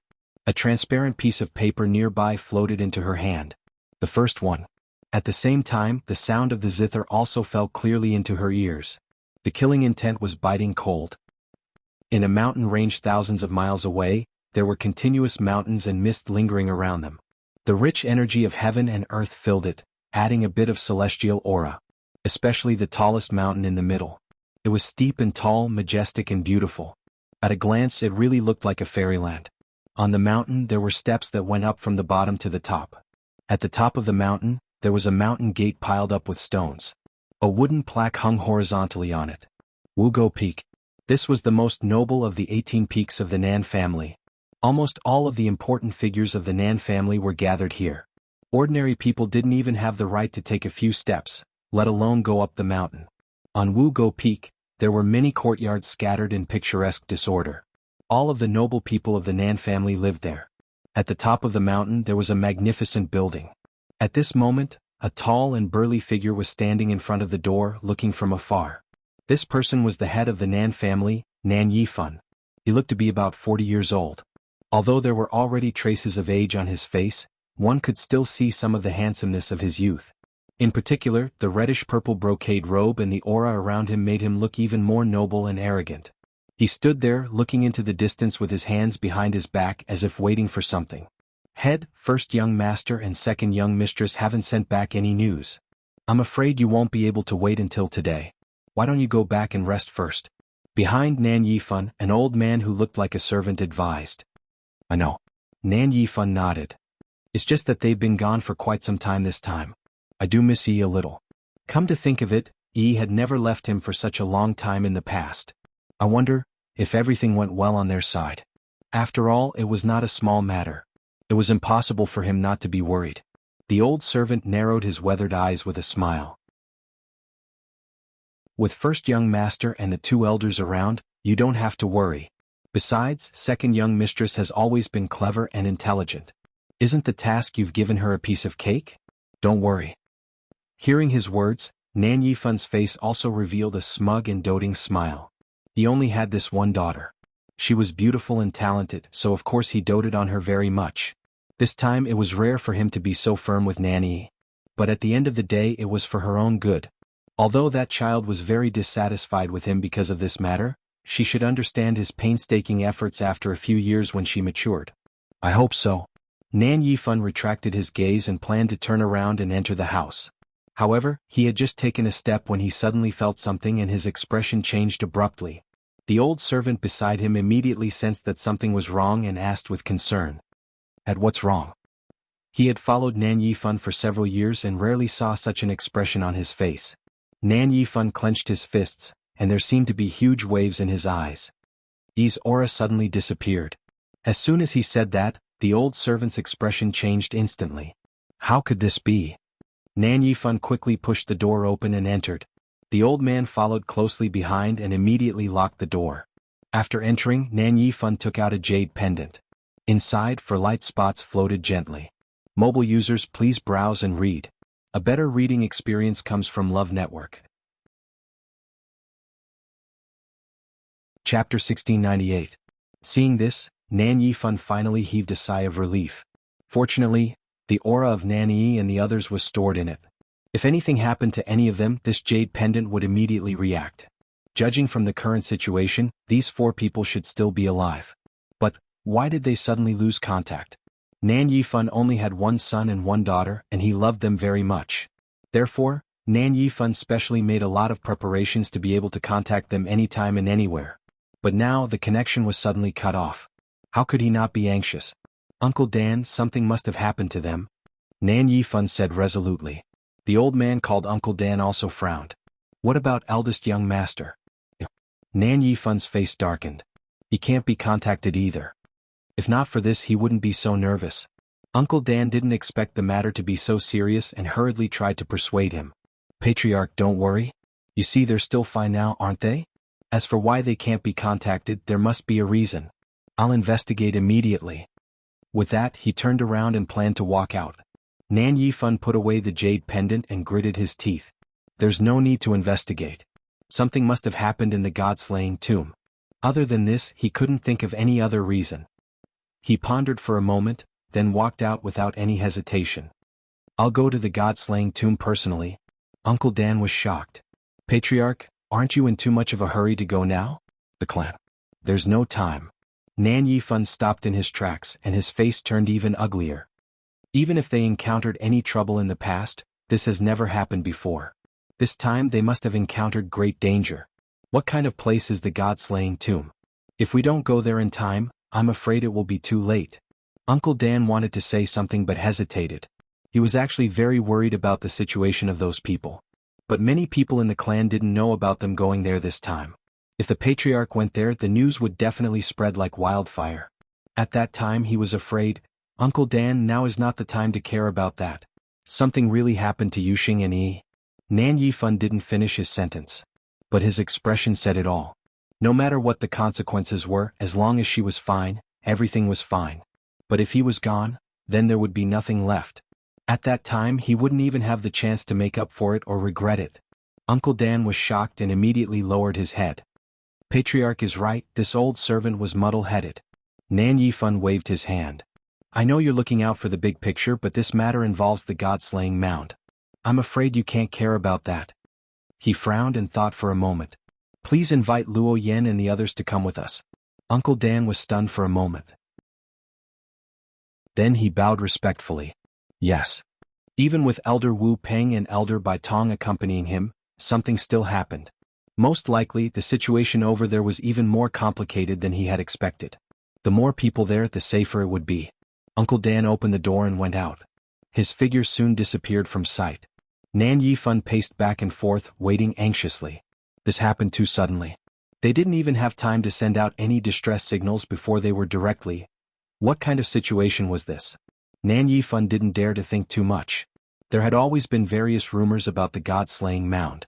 But the 2 times he had been there in the past, he had been scared but not in danger, so he had always felt that the god-slaying mound was not as scary as the rumors said. Until this time, he began to regret it secretly. It was still a little risky to only send Elder Wu Peng and Elder Bai Tong there. If only he had known, but there was no medicine for regret in this world. The only thing he could do now was to silently pray that those people would be safe before they arrived at the god-slaying mound. Soon, Uncle Dan rushed over with a few people. Nan Yifan quickly glanced around and was stunned. Where's Luo Yan? In the entire Nan family, Luo Yan's combat strength could be ranked in the top 5, and he had always doted on Nan Yi. So this time, Nan Yifan had made up his mind to bring Luo Yan with him from the beginning. Uncle Dan's expression was a little strange. Luo Yan is not here. Not here? He has always been obsessed with cultivation and rarely goes out. Why is he suddenly not here? Suddenly Nan Yifan's voice stopped. There was only one reason that could make Luo Yan leave so quietly. Could it be, seeing that he seemed to have guessed it, Uncle Dan nodded helplessly. He seems to have already left for the god-slaying mound. As expected. For a moment, Nan Yifan's mood became even more complicated. Luo Yan had gone, so logically speaking Yi and the others had gained a great helper. But why did something still happen? And judging from the time, they seemed to have met with an accident after Luo Yan's arrival. This made Nan Yifan even more worried. He suppressed all the emotions that were surging in his chest and abdomen. He didn't hesitate any longer and directly moved out. Uncle Dan, stay here and deal with the family affairs. The rest of you follow me. No matter what, he had to bring Yi and the others back safely. Phoenix Shrine. In the main hall, Yi Zhao sat at the head of the table, and the elders were divided into 2 sides. Only 4 of the 5 elders came today. Elder Yi Gong did not appear here. Yi Zhao glanced at the empty seat. Yi Gong is still not here today? Elder Yi Jiao looked a little embarrassed and responded in a low voice. Yes. Ever since Yi Ran's accident, First Elder has been sad and hasn't adjusted his emotions. The few people present had different expressions. How was he sad for Yi Ran? He was clearly sad that his years of hard work had gone up in smoke. All these years he had devoted himself to nurturing Yi Ran and had spent a lot of effort. How could he accept such an outcome? Yi Zhao couldn't be bothered to expose him and nodded lightly. Then let him rest well. Anyway, even if he didn't come, it wouldn't affect them much. After that, they reported and summarized some of the clan's matters as usual. Yizhao made the decisions one by one. In fact, since the end of the ancestral worship ceremony, nothing major had happened at Phoenix Shrine Mountain. Recently, the children in the clan seemed to be cultivating more diligently than before. Elder Yishang smiled and said, probably because they were stimulated by Dumpling at the ancestral worship ceremony. At the mention of Dumpling, a smile appeared on Yi Zhao's icy face. Dumpling is younger than them but much stronger. Of course they can't be completely unmoved. It's not bad that they have the heart to catch up. Unfortunately, no one knew when Dumpling would return after leaving. Yi Zhao thought regretfully. Suddenly, a reddish-gold feather floated in the main hall. His expression changed and he suddenly stood up. Mobile users, please browse for a better reading experience from Love Network. Chapter 1699. The feather lightly drew a line of words in the air. Grandpa Clan Leader, come save me and you. After seeing the line of words, Yi Zhao's eyes narrowed. Soon, the line of words transformed into a red-gold flame in the air and quietly disappeared. As for the feather, it was destroyed as well. Everyone in the main hall was shocked. This is Dumpling's request for help? Elder Yishang asked uncertainly. Yi Zhao's expression was grave. That's right. Who else could send a request for help from so far away other than Dumpling? Looks like something happened to them. If not for the desperate situation, Dumpling would never have taken the initiative to ask for their help. Elder Yu stood up, straightened his collar and said with a smile, it's rare that little Dumpling would take the initiative to ask us for help. Of course we have to support her. Clan leader, how about I make a trip? Dumpling had already opened her 4th meridian. As one of the 5 elders, it was easy for him to find Dumpling. Yi Zhao nodded. After they left Phoenix God Mountain, they seemed to have gone straight to the God-slaying mound. Elder Yu nodded. He had just taken a step when he suddenly stopped. Clan leader, young lord is asking for help. Should we send a few more people? The God-slaying mound was very strange and dangerous. He could not guarantee that he could bring them out safely. Yi Zhao's lips moved, but he did not say anything. It was as though he wanted to say something. The remaining elders looked at each other in dismay. There was nothing to hesitate about. What was the clan leader thinking? Elder Yishang also stood up. You still have to deal with Fenghuang Valley. Let me go this time. He was the 2nd elder and was more powerful than the 5th elder, Elder Yu. Other than that I will find, 2nd elder please don't. Elder Yu stroked his chin and sighed. Most of the matters at Fenghuang Valley have already been settled. Even if I leave now it will not affect much. Besides, it was a once-in-a-lifetime opportunity to improve her relationship with Tuanzi. If I miss this chance, who knows when I will get another one. Don't snatch it from me? He was the youngest of the 5 great elders, and he had always been straightforward in his words and actions. Over time, everyone had gotten used to it. Elder Yishang could not help but laugh and shake his head helplessly. But how can you do it by yourself? Or, before he could finish his sentence, Yi Zhao interrupted. I will go with him. As soon as he finished speaking, the hall instantly fell into silence. The elders looked at each other in dismay. Clearly they did not expect that he would actually plan to go personally. Elder Yishang was stunned for a moment before he asked hesitantly. Elder Yu, you are going? Under normal circumstances, Yi Zhao would rarely leave the Divine Phoenix Mountain unless something major happened. After all, he was the clan leader. His every word and action had great influence. Yi Zhao nodded expressionlessly. This is a serious matter. It is safer for me to go with you. He was always a man of his word. His attitude and tone were very firm. The elders in the hall did not stop him. Dumpling was the young lord and was appointed by their ancestors. They had to protect her no matter what. It was understandable that Yi Zhao would go. After making the decision, Yi Zhao and Elder Yu did not hesitate. They set off for the god-slaying grave. At this point, Chu Liwen naturally had no idea what was happening in the outside world. In the dim space, a ray of light shone down from above. Chu Liwen sat cross-legged and held a transparent piece of paper in his hand. On the paper, dazzling light flashed. It was beautiful. However, Chu Liwen was not in the mood to admire it. Her eyes were fixed on the paper. She carefully observed the trajectory and pattern of the flowing light, afraid that she would miss something. This was actually a very taxing task and he couldn't afford to slack off at all. At the same time, the force around her was rapidly depleting. She frowned slightly. Her lips were pale and she looked haggard.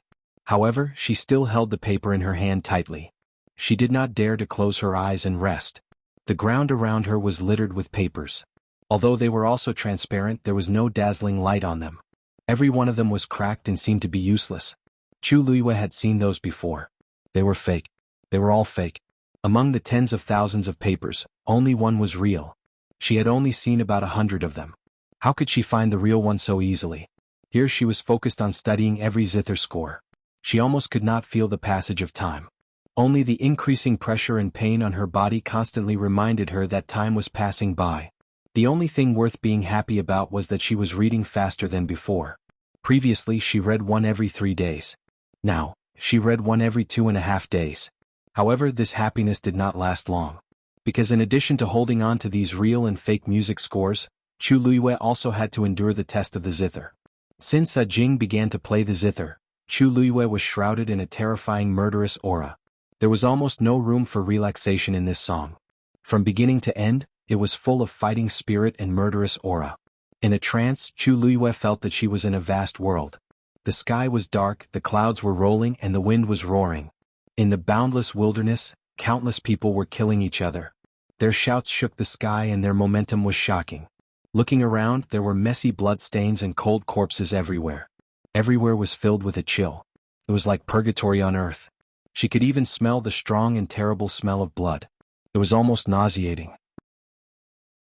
It wasn't that she had never seen a battle before. She had even fought on the battlefield herself, killing countless people in the midst of life and death with the flash of her blade and the shadow of her sword. She had seen the scene of corpses strewn all over the place more than once.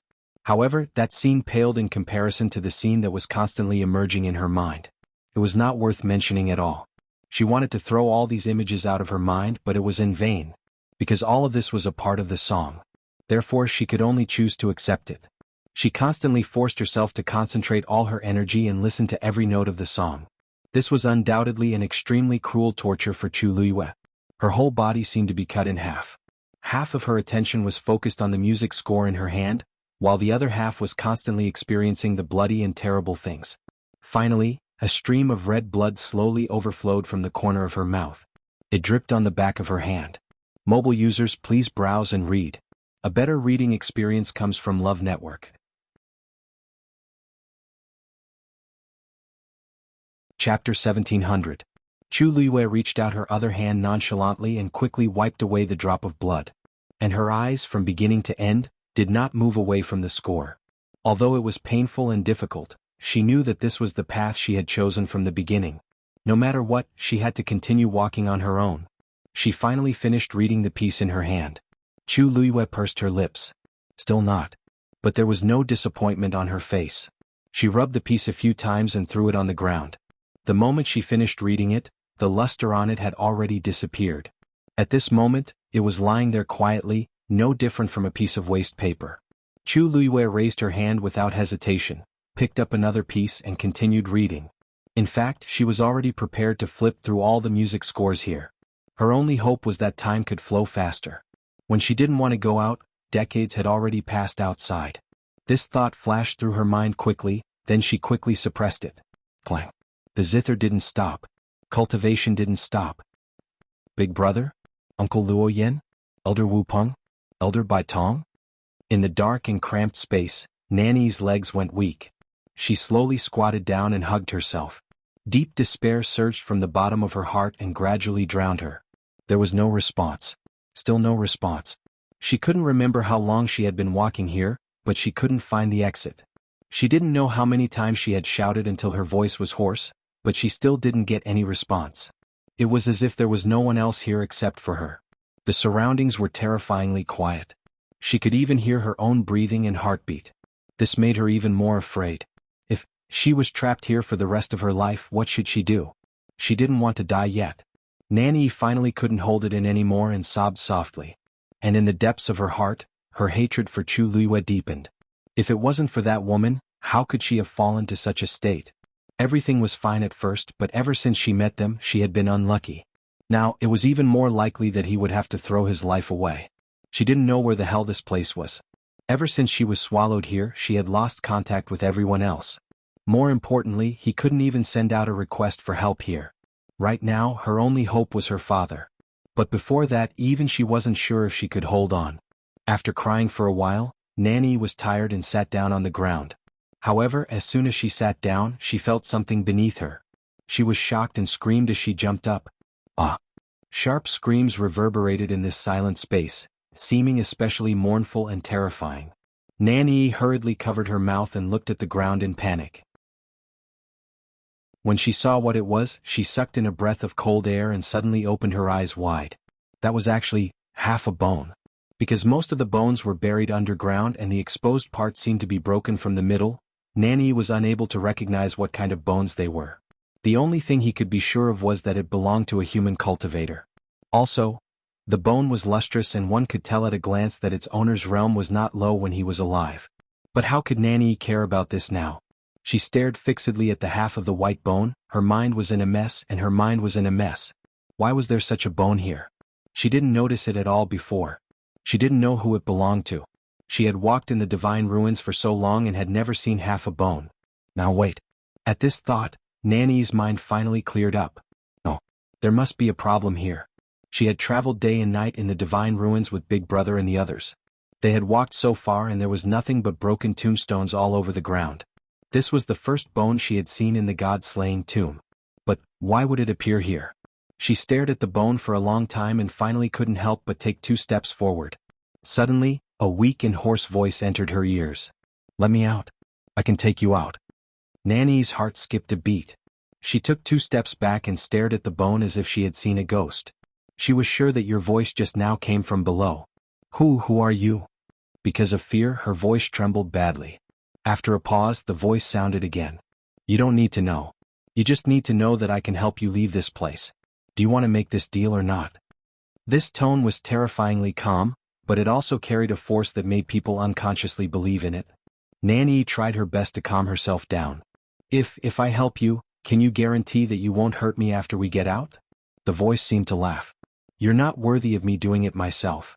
It seemed that he didn't take Nanny seriously at all. Nanny was furious, but she didn't dare to flare up. On second thought, this person might really not be an ordinary person. Since you don't like me, why ask me for help? The other party was silent for a moment before saying, Of course it's because you can help me. You can take out that thing around your neck and use it. Nanny's heart skipped a beat and she subconsciously touched the chain around her neck. Only Father and Big Brother knew about this thing. How could he tell so easily? As if sensing her hesitation, the other party continued. You have to know that without my help, you won't be able to get out even if you're trapped here for more than 100 years. These words finally made Nanny make up her mind. She gritted her teeth. Okay, I'll help you. However, you have to keep your promise to me. As she spoke, she finally took off the chain around her neck. It was an ordinary-looking silver chain. It was very thin and decorated with a fingernail-sized ruby. It was dark red in color and pure in texture. Even if an ordinary person saw it, they would only think that it was an ordinary ruby necklace. Nanny held the ruby in her hand and closed her eyes. Soon, a totem flashed between her brows. A short sword suddenly flew out from the ruby. Its entire body was bright and extremely sharp. Nanny grabbed the short sword and dug it into the ground. A deep mark quickly appeared on the ground. Nanny didn't stop.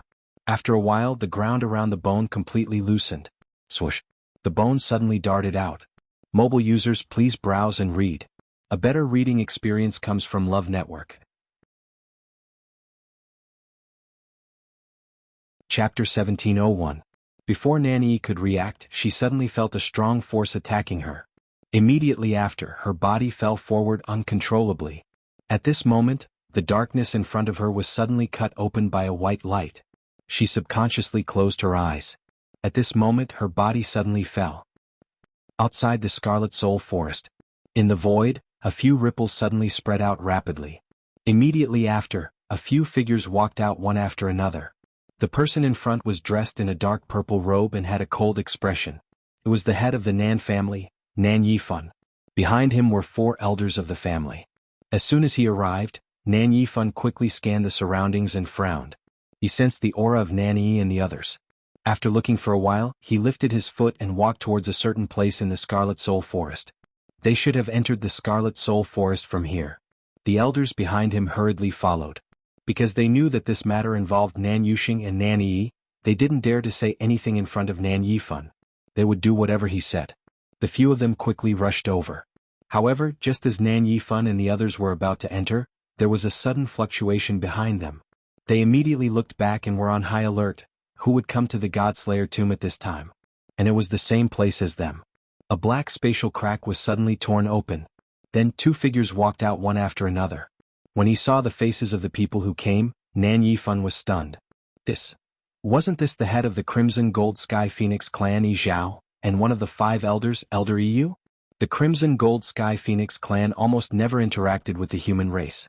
The reason why Nan Yifan could recognize them at a glance was because he had met them by chance in the past. Although it was only a one-time encounter, he had always remembered them clearly. So now that he saw these 2 familiar faces, he immediately remembered. Nan Yifan's hanging heart relaxed slightly, but at the same time more questions arose. Why did they suddenly come to this place? There was no need to mention Elder Yu, but Yi Zhao rarely left the Phoenix God Mountain. Today they had actually appeared together in the Scarlet Soul Forest outside the God-slaying tomb.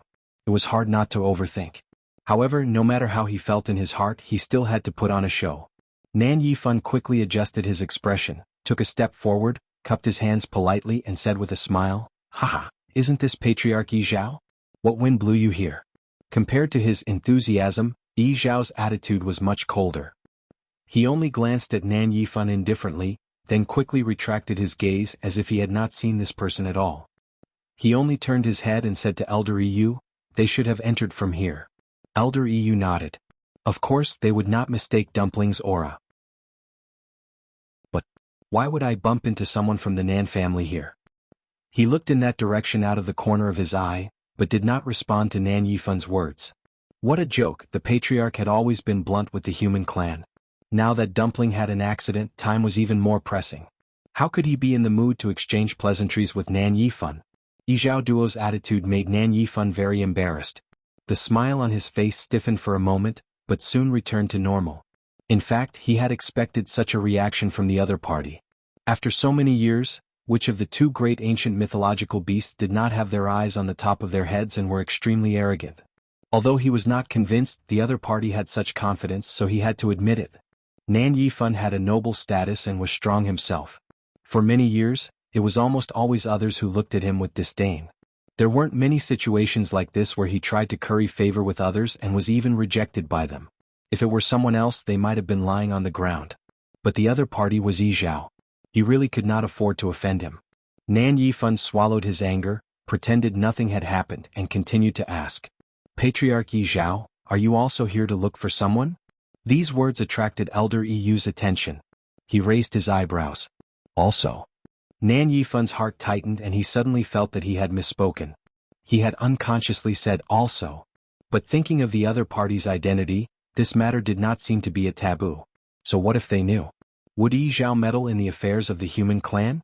After thinking for a moment, Nan Yifan said frankly, "Yes, my daughter came to the God-slaying tomb some time ago, but there was suddenly no news of her today. I was worried, so I wanted to come over and take a look myself." He only mentioned Nan Yi and did not mention Nan Yuxing and the others. This was a serious matter. If the news of Nan Yuxing's accident also spread, the Nan family would probably be in chaos. Anyway, everyone knew that he had always doted on Nan Yi, so it was normal for him to make a special trip here for her. A look of understanding flashed across Elder Yu's eyes, but he did not reply. Nan Yifan could not help but ask, "May I know who the 2 of you are here to look for? The God-slaying tomb is vast and full of danger. If we join forces, we might be able to find her faster?" Yes, he wanted to join forces with Yi Zhao. Although the other party was few in number, they were powerful. Moreover, it would be even better if he could use this opportunity to get closer to the Crimson Gold Sky Phoenix clan. He had wishful thinking, but Yi Zhao was not interested at all. He didn't even spare her a glance, and with a cold and solemn expression on his face, he lifted his foot and walked towards the Scarlet Soul Forest. Nan Yifan was rebuffed, and his face was also a little embarrassed. But Yi Zhao was famous for his bad temper and arrogance. Even if he was angry, he did not dare to do anything to him. Besides, the most important thing now was to find Nan Yi and the others. Behind him, several elders secretly exchanged glances and did not dare to breathe loudly. Nan Yifan clenched his fists and took a deep breath. "All right, let's hurry up." After saying that, he lifted his foot and walked forward. As they walked, they all sensed that something was wrong. Nan Yifun's expression became more and more strange, and his footsteps became hesitant. This direction. Why was it the same as Yi Zhao and the others? Almost at the same time, Elder Yu also turned around and looked at Nan Yifun with a faint smile. Patriarch Nan, if you want to find someone, go ahead. Why do you have to go with us? Nan Yifun felt embarrassed and braced himself to explain. Elder Yu, it's really a misunderstanding. We didn't mean to follow you, but my daughter and the others seem to have entered the god-slaying tomb from here, so... Seeing that he did not seem to be lying, Elder Yu glanced at Yi Zhao hesitantly. The Crimson Soul Forest was so big. Where could they not enter from? This was too much of a coincidence, wasn't it? Nan Yifun immediately realized something when he saw this reaction. Patriarch Yi Zhao, maybe the person you were looking for went in with Yi and the others? There was a trace of excitement in his expression. I think it's more convenient for us to move together, don't you think? Mobile users, please browse for a better reading experience from Love Network. Chapter 1702. Yi Zhao frowned slightly. After a moment, he continued to walk forward without saying anything. Elder Yu was best at guessing his thoughts and understood that this was a tacit agreement. Although they did not interact much with humans, the situation this time was a little special. Nan Yifun's words were not completely unreasonable. It was not that easy to quickly find Dumpling and the rest in this huge Godslayer mound. If the people they were looking for entered the Godslayer mound together, it might be faster. Elder Yu smiled. In that case, Patriarch Nan, please. Nan Yifun's eyes lit up. They agreed? He was just trying, but he did not expect them to really agree. This made Nan Yifun's originally anxious and uneasy heart feel a lot more comforted. The Nan family was indeed big and powerful. However, compared to the Crimson Gold Sky Phoenix clan, they were still inferior. Now that they could move together with Yi Zhao and the rest, it could be considered a friendship. Even in the entire Divine Ruins world, how many people could do that? Okay. Nan Yifun hurriedly responded and followed them. Originally, he wanted to go over and talk to Yi Zhao, but Elder Yu was in the middle and it was really difficult to communicate. Moreover, Yi Zhao's aura was heavy and ordinary people could not even get close to him. Nan Yifun saw that his expression was cold and did not seem to be in a good mood. After thinking about it, he tactfully did not disturb him and just quietly followed a few steps away. They could not use force in the Crimson Soul Forest, so they naturally walked forward step by step. As they walked, Nan Yifun kept thinking in his heart. Who exactly did Yi Zhao and the rest come here to find? Although they hid it very well, Nan Yifun still saw the trace of worry in their eyes. They were definitely not here to seek revenge. It looked more like they were looking for someone important. Nan Yifun was even more puzzled. There were not many people in the world who could alarm Yi Zhao, right? He was probably an important person in the Crimson Gold Sky Phoenix clan. Nan Yifun was nervous and uneasy, but there was also a trace of anticipation in his heart. Perhaps Yi and the others had really bumped into the Crimson Gold Sky Phoenix clan? If they really encountered some trouble together and went through difficulties together, their relationship might be able to take another step forward. Thinking of this, Nan Yifun's mood immediately relaxed a lot. He had never considered whether Nan Yi and the rest would offend the other party. What a joke. Even if she couldn't recognize the other party, Elder Wu Peng and the others were here, so they would definitely be able to see through the other party's identity. They couldn't wait to curry favor with the Crimson Gold Heavenly Phoenix clan, so how could they possibly oppose the Crimson Gold Heavenly Phoenix clan? However, things were often unpredictable. Patriarch, don't you feel that the god-slaying mound seems a little different? Nan Yifun nodded. It was indeed different. He had been here before, but he had never felt such a strong, gloomy and cold aura between heaven and earth. It almost made people tremble from the bottom of their hearts. He couldn't tell what the difference was, but it had changed. Elder Yu walked to Yi Zhao's side. The smile on his face gradually faded and there was a hint of coldness and seriousness between his brows. The evil aura here is even stronger, he said. Yi Zhao nodded. This wasn't a good sign. They had just entered the god-slaying mound, but they already felt such a shocking evil aura. If they continued to go in, no wonder Dumpling chose to ask for help. Yi Zhao looked around and vaguely determined a direction.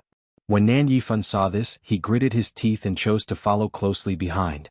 At this point he couldn't detect the aura of those people at all. But the Crimson Gold Sky Phoenix clan was different. They had amazing talent and sensitivity in this aspect. The god-slaying mound was so big, and Nan Yuxing and the rest had completely cut off contact with him. The best way was to follow Yi Zhao and the rest. At this time, Yi Zhao was thinking about Dumpling and didn't pay attention to Nan Yifan at all. Just like this, the group of people headed into the depths of the God-slaying mound. Mobile users, please browse for a better reading experience from Love Network. Chapter 1703. Time passed silently.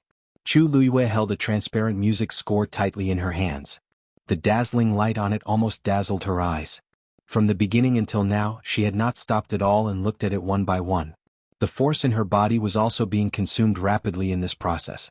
However, every time her force was exhausted, the transparent remnant page in her dantian would surge with more force and pour into her limbs and bones.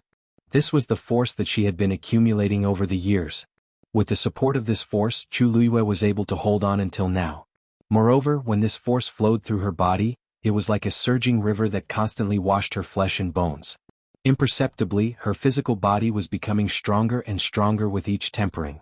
In other words, on the whole, Chu Luiyue's strength was actually increasing all the time. However, this process was too painful and torturous. Every time her energy was exhausted, she felt like a fish on the verge of death, struggling desperately.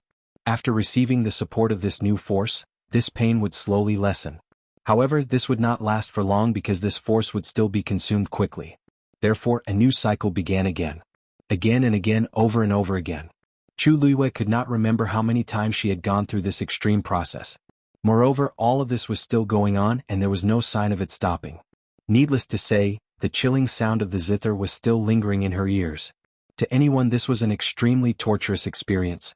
If one's mind was not firm enough, perhaps they would have already been defeated. Chu Luiyue could only rely on her last bit of willpower to grit her teeth and persevere. On the surface she seemed to be no different from before. She was still fine from head to toe, except for a little blood stain at the corner of her mouth, which was not eye-catching. However, in reality the inside of her body had already been turned upside down. And in her mind she was experiencing a terrible storm. The sound of the zither kept reverberating in her ears, as if she could see corpses everywhere, and the smell of blood filling the sky. The blood in Chu Luiyue's body also seemed to be boiling. Her body began to tremble slightly, and the music score in her hand fell. Clang. The sound of the zither suddenly stopped. Jing looked at her and asked calmly, "Do you want to take a break?" She was already at her limit. Chu Luiyue said slowly and firmly. "No, no need." Her voice was very weak, but it carried a hint of persistence. Then she picked up the music score that had fallen to the ground. Even though her hands were trembling, she still held it tightly, her knuckles turning white. Jing's hand gently pressed on the strings of the zither. He smiled and said, "Actually, you don't have to force yourself like this. It was no big deal to rest for a while. Furthermore, your reading speed is already very fast." She had improved a lot and performed better than he had expected. "Or should I help you adjust the flow of time? That way you'll be able to relax a lot." Now that the flow of time was too fast, the pressure on her was also multiplied. As long as she slowed down, her condition would be much better. "Thank you, Senior Jing. You don't have to worry about me." Chu Luiyue shook her head again and rejected his suggestion. Now she only hoped that she could integrate the music score as quickly as possible and then go out to meet Rongxiu and the others so that they would not be too worried. Although the process was torturous, she could still bear it. Jing stared at her for a while, then helplessly curled his lips and sighed softly. "You're really stubborn? Not to mention other things, this kind of temperament was extremely rare. Such a person would do her best in everything.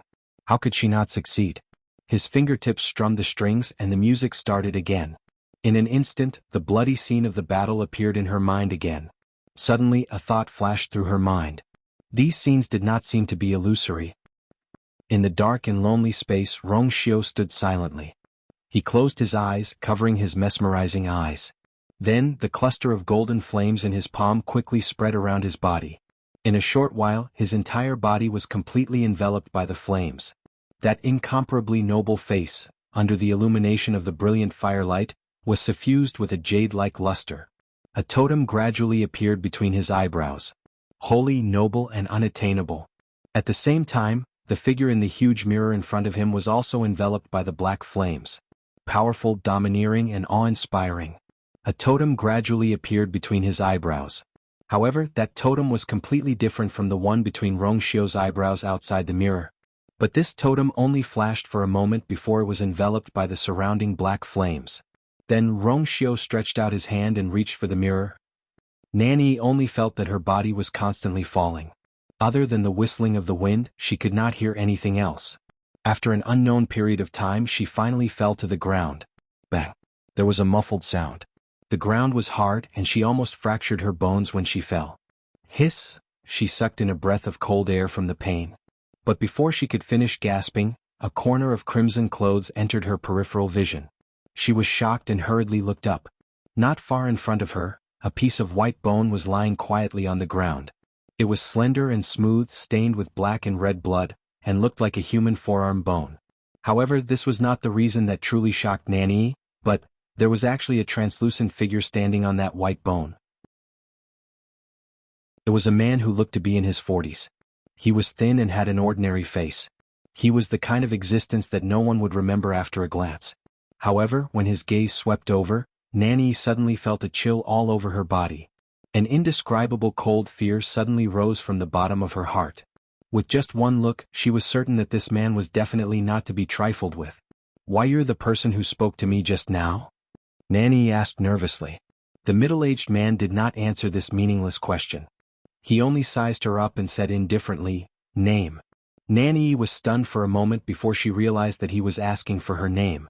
Seeing that the other party didn't seem to have any intention of attacking her, she said hesitantly, "Nanny, you're from the Nan family?" The man looked enlightened. "No wonder you have such a treasure on you." Nanny heaved a sigh of relief when she heard that the other party knew about her family background. In this case, he should have some scruples and wouldn't attack casually, right? "Don't worry, since I promised to bring you out, I won't go back on my word." Mobile users, please browse and read. A better reading experience comes from Love Network.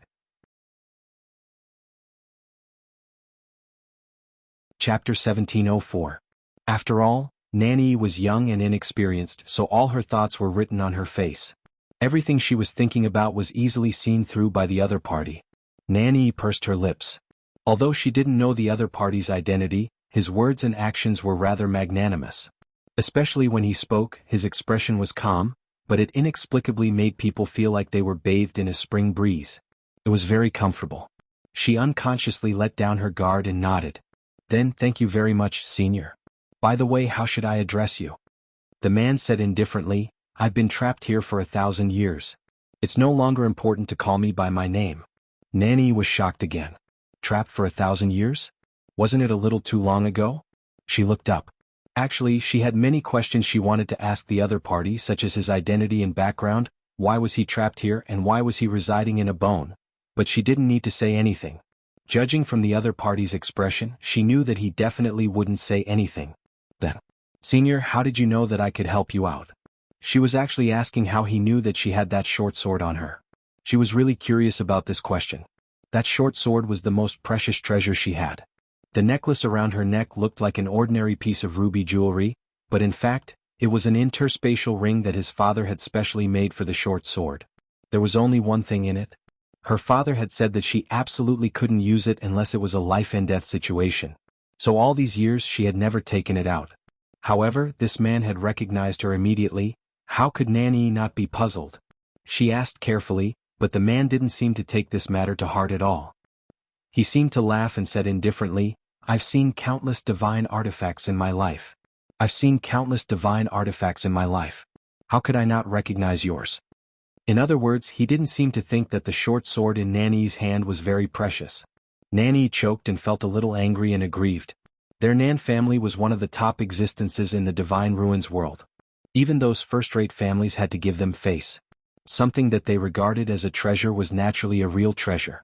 This man's tone was so arrogant that he was most likely bragging. But of course she didn't dare to show her dissatisfaction and could only respond. It seemed that she wouldn't be able to get anything out of this man, she thought to herself.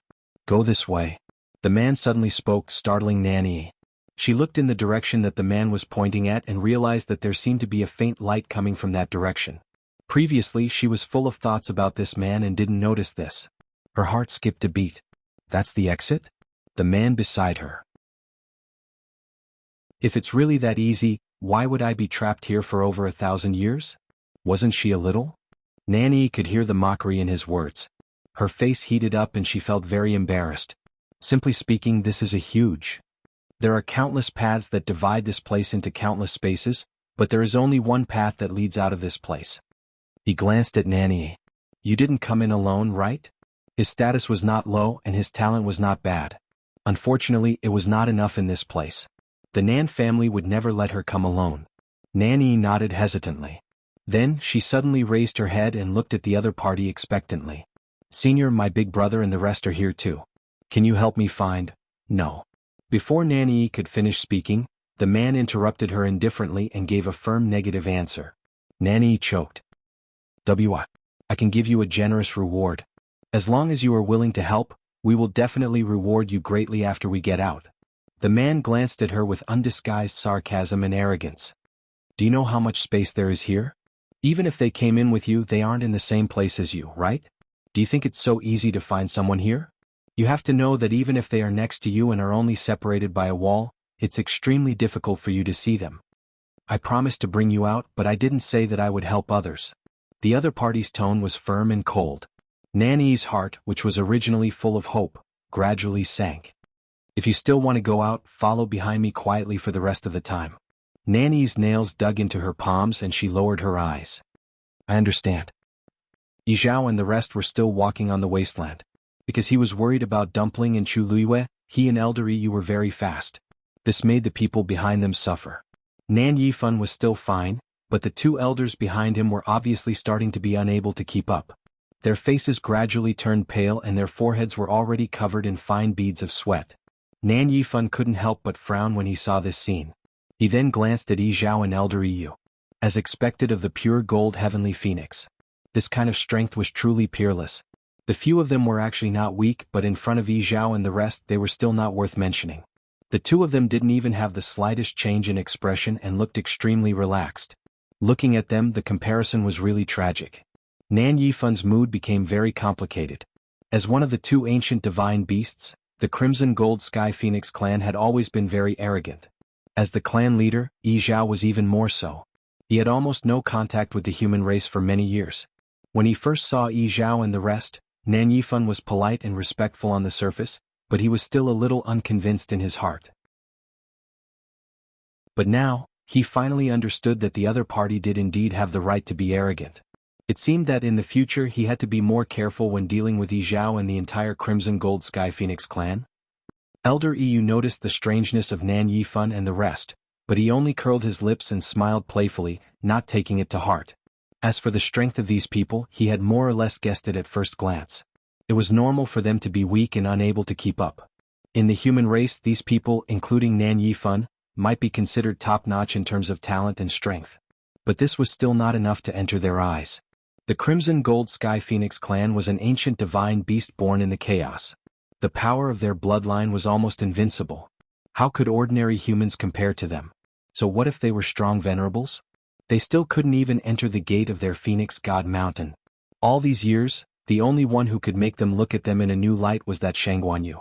Yizhao suddenly stopped. Elder Yu put away his thoughts. Clan leader? Yizhao raised his hand. They are over there. Mobile users, please browse and read. A better reading experience comes from Love Network. Chapter 1705. Elder Yu narrowed his eyes and looked in the direction Yizhao was pointing. He was slightly stunned. In the distance, in the vast wilderness, there were countless messy and broken tombstones. Even though there was still some distance between them, they could still clearly feel the dense and cold aura of suppression from where they were standing. Oppressive, heavy, majestic. The air was filled with a desolate and thick smell of blood. It was frightening. This is the tombs of the exalted gods? Elder Yu murmured. Clan leader, do you mean? Yizhao raised his chin. Now look again. Elder Yu was stunned for a moment before he looked even further into the distance. Only then did he see that there seemed to be an unusual black color at the point where the sky and the earth met. That's a wall? Elder Yu widened his eyes. Hearing his words, Nan Yifan and the others immediately looked in that direction. However, their eyesight was not as good as Elder Yu's. They could not compare to Yizhao's, so they could only see a black line. However, Nan Yifan's face was still filled with shock. There was indeed a wall in the divine ruins world. Rumor had it that it appeared in the earth-shattering battle tens of thousands of years ago. It was said that the wall contained endless power and could separate heaven and earth. All the cultivators who participated in the battle back then died, and countless treasures were destroyed. Only this wall was strong and sturdy and had been preserved. Before this, Nan Yifan had only heard of the existence of this wall in rumors. He had never seen it before. Therefore, when he saw it from afar, he could not hide his excitement. However, Yizhao's next sentence made his heart turn cold. They should be inside. The moment he said that, the surroundings fell silent. Inside? What inside? The few of them looked at each other blankly. They saw the confusion, suspicion, and disbelief in each other's eyes. Although Elder Yu was not as shocked as Nan Yifan and the others, he also frowned. You're saying they're inside that wall? Yizhao nodded. How is that possible? Nan Yifan finally had no one to stop him from speaking. Clan leader Yizhao, are you saying that they are behind that wall? How could a perfectly good wall contain people? Moreover, the reason why this wall was so famous was because it was exceptionally sturdy. Not only did it not collapse during the bloody battle back then, it even stood tenaciously between heaven and earth after experiencing tens of thousands of years of wind, frost, and rain. It would be difficult for an average person to even leave a hole in the wall, let alone others. Wasn't this too strange? Yizhao didn't even look at him as if he hadn't heard his question at all. He walked straight to the wall. Elder Yu immediately followed after him. However, the smile on his face had already disappeared. Instead, it was replaced by a rare solemn and serious expression. Nan Yifan didn't get an answer, but he didn't have time to feel aggrieved. This was because he could tell that Yizhao and Xuanhuan seemed to be a little nervous. I'm afraid things are going to get troublesome. Nan Yifan's heart also hung in the air. If the person Yizhao and the others were looking for was trapped in that wall, then would Yi and the others also? This thought made him feel a strong sense of uneasiness. He took a deep breath and waved at them. Follow me. The tombs of the exalted god were silent. Yizhao and the others passed through in silence. The process was long and torturous. Moreover, the closer they got, the more they could feel the astonishing pressure and evil aura. The tombs of the exalted god should be in front. Elder Yu whispered. The wall was in the tombs of the exalted god. The further they went, the closer they got to the wall. Naturally, they could see it more clearly. Nan Yifan gritted his teeth and walked, staring straight at the black wall in front of him that was getting clearer. The wall was extremely tall and stood there quietly. He couldn't see the end of it on either side. He didn't know how long this wall was. Why hadn't he seen it before when he came here? Plop. A muffled voice came from behind. Nan Yifan turned around to look. One of the elders who came with him fell to the ground with a pale face. Ma, Patriarch. I. Before he could finish his sentence, his chest shook and he spat out a mouthful of blood. The bloodstains were dark red, making his face look even more haggard and miserable. Nan Yifan's face darkened. An elder next to him couldn't help but say, Patriarch, the evil aura on the wall is too terrifying. I'm afraid Elder Jinming can't hold on. I'm afraid the rest of us will also. This wasn't an insult, but it was the truth. They knew each other's strength the best. They had already come this far and no one wanted to stop here. If it wasn't for the fact that they had no other choice they wouldn't have, Nan Yifan closed his eyes and said, You and Elder Jinming stay here and wait. Don't go any further. The road ahead was dangerous and he couldn't gamble with his elder's life. The two elders were hesitant at first, but in the end they chose to nod and agree. They knew that they were at the end of their rope. If they forced themselves to follow, they would only be a burden. Patriarch, you must be careful. Nan Yifan didn't delay for too long. He gave a few words of advice and turned to leave, continuing to follow Yizhao and Elder Jinming. They walked forward for a while more before finally arriving in front of the wall. Yizhao stopped in his tracks and stared fixedly ahead with a deep gaze.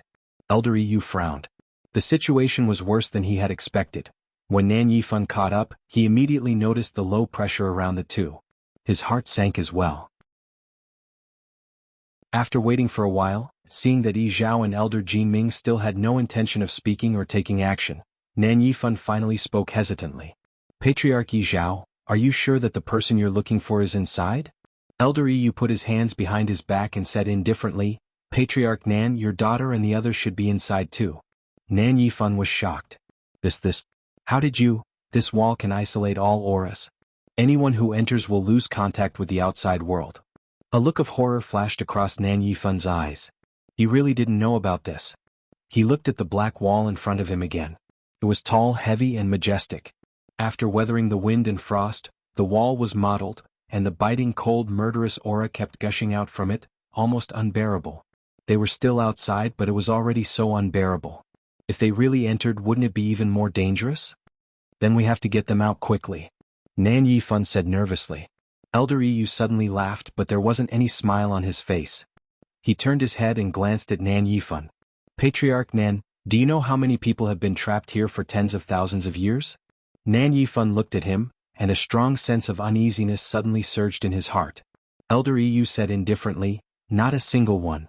Mobile users, please browse for a better reading experience from Love Network. Chapter 1706. Not a single one. Nan Yifan's eyes widened. Didn't that mean that everyone who entered this place would die with no chance of survival? Then Yu Xingyi and the others, Elder Yu, is what you said true? Nan Yifan had been through a lot in his life and was usually unperturbed even if Mount Tai collapsed in front of him. However, when he heard this, he panicked. It was very likely that his only two closest bloodlines were inside. If they really could never come out, then Nan Yifan did not dare to continue thinking. He took a step forward and asked anxiously. Clan leader Yi Zhao, you must have a way, right? If the people Yi Zhao was looking for were inside, he would definitely think of a way to bring them out. Perhaps he could also bring Yu Xingyi and the others. Step back, Yi Zhao suddenly said. Nan Yifan hurriedly did as he was told and looked at Yi Zhao expectantly. Elder Yu wanted to say something but hesitated.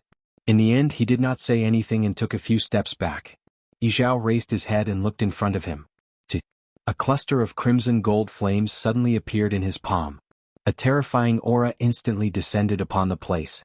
The temperature of the surrounding space also rose rapidly with the appearance of this flame. Nan Yifan's Adam's apple bobbed and his throat went dry. However, he did not dare to blink for fear that he would miss something. At the same time, he was also secretly shocked. Yi Zhao's attack was indeed extraordinary. His true realm and strength were obviously more shocking than the rumors. This also made Nan Yifan feel slightly more at ease. Yi Zhao was so powerful. Perhaps he could create a miracle. Buzz. The moment Yi Zhao attacked, the black wall in front of him immediately reacted. With this buzzing sound, a huge strange totem gradually gathered on the wall and appeared in front of Yi Zhao and the others. Whose totem is this? Why haven't I seen it before? An elder behind Nan Yifan could not help but murmur curiously.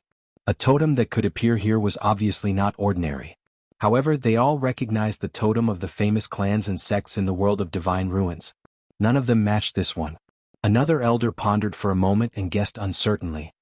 Perhaps it's the totem of some clan or sect that participated in that shocking battle tens of thousands of years ago. This was the most likely guess.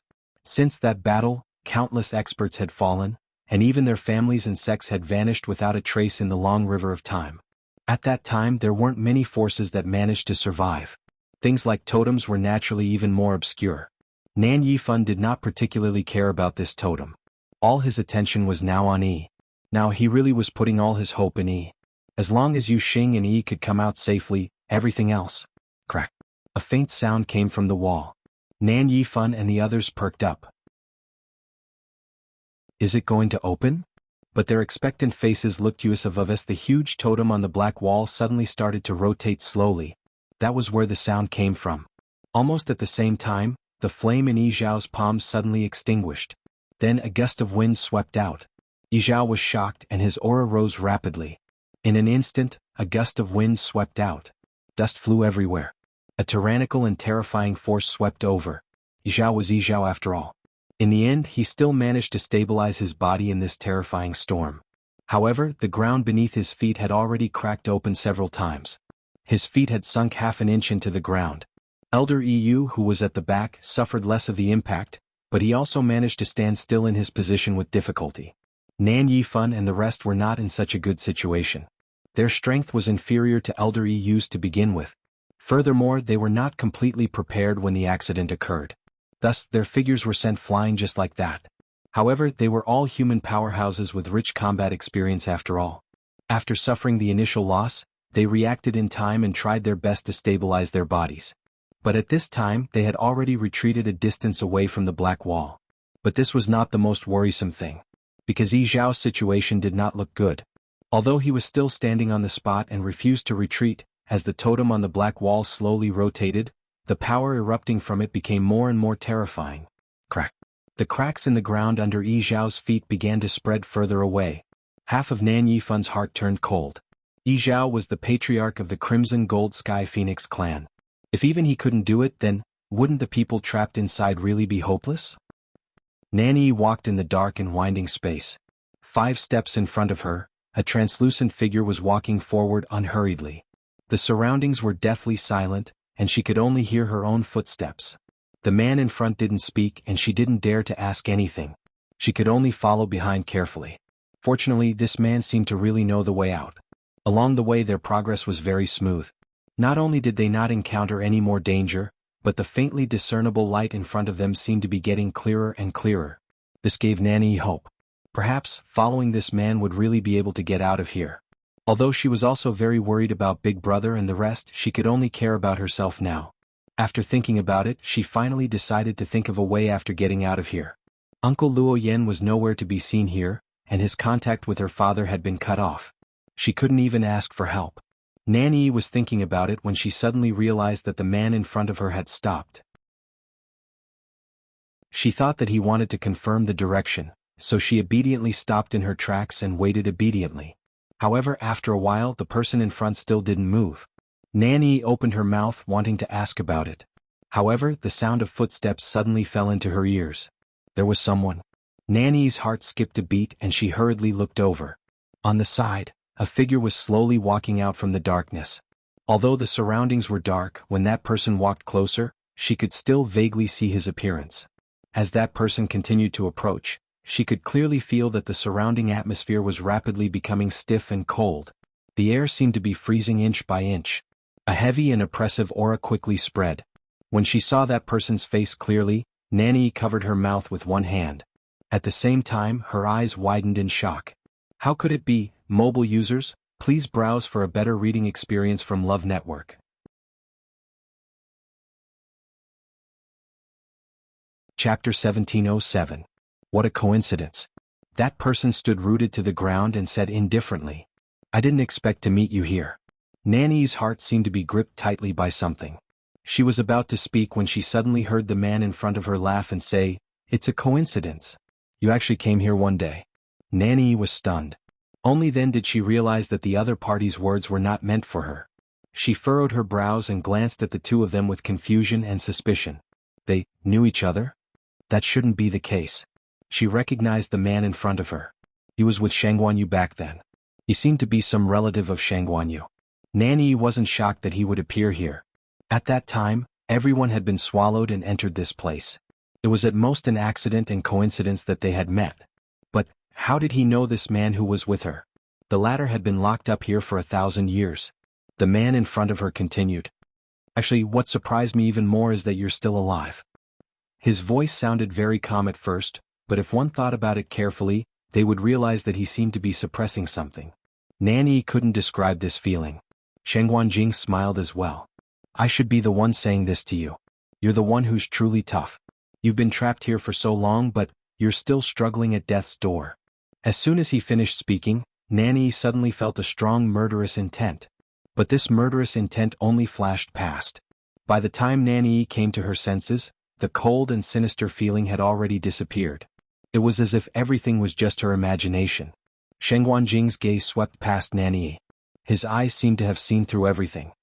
Looks like you helped him. Nan Yi, I'm afraid you still don't know what kind of person you helped, right? Nan Yi inexplicably felt guilty and nervous. She subconsciously glanced at the man in front of her. Why did his words sound so strange? Could it be that this man's identity was extraordinary, or was there something fishy? Xuanhuan, the feud between us has already been settled back then. Let's mind our own business now. You can do whatever you want, but don't stop me from leaving. Otherwise, I won't be polite. This was the first time Nan Yi had heard such threatening words from the man in front of her. Xuanhuan laughed out loud as if he had heard a joke. After a long while he said, "You Hongshan, what else can you do to me? Based on the fact that you don't even have a physical body and are just a remnant soul." How laughable. Back then Yu Hongshan's strength had already been inferior to his, and he had only managed to fight him to a draw by relying on various schemes and tricks. After that fierce battle, xuanhuan was wounded and went to the north of the untainted wilderness. Xuanhuan, on the other hand, was swallowed into the space of the black wall and could not come out for 1,000 years. In fact, neither of them had expected the other to be able to survive until now. Even more so, they didn't expect to meet each other here. Xuanhuan's aura surged. Clearly he was enraged. His voice was cold. "Xuanhuan, do you think I'm still the old me?" As soon as he finished speaking, a majestic aura burst out from his body. Xuanhuan narrowed his eyes and smiled. "I was wondering why you were so arrogant. It turns out that you've broken through to become a god." This was indeed rare. It was almost impossible to break through from a high god to a god without a physical body. No wonder he was so arrogant. It was obvious that Xuanhuan had put in a lot of effort in this aspect over the past 1,000 years. Or perhaps he had encountered some fortuitous opportunity here.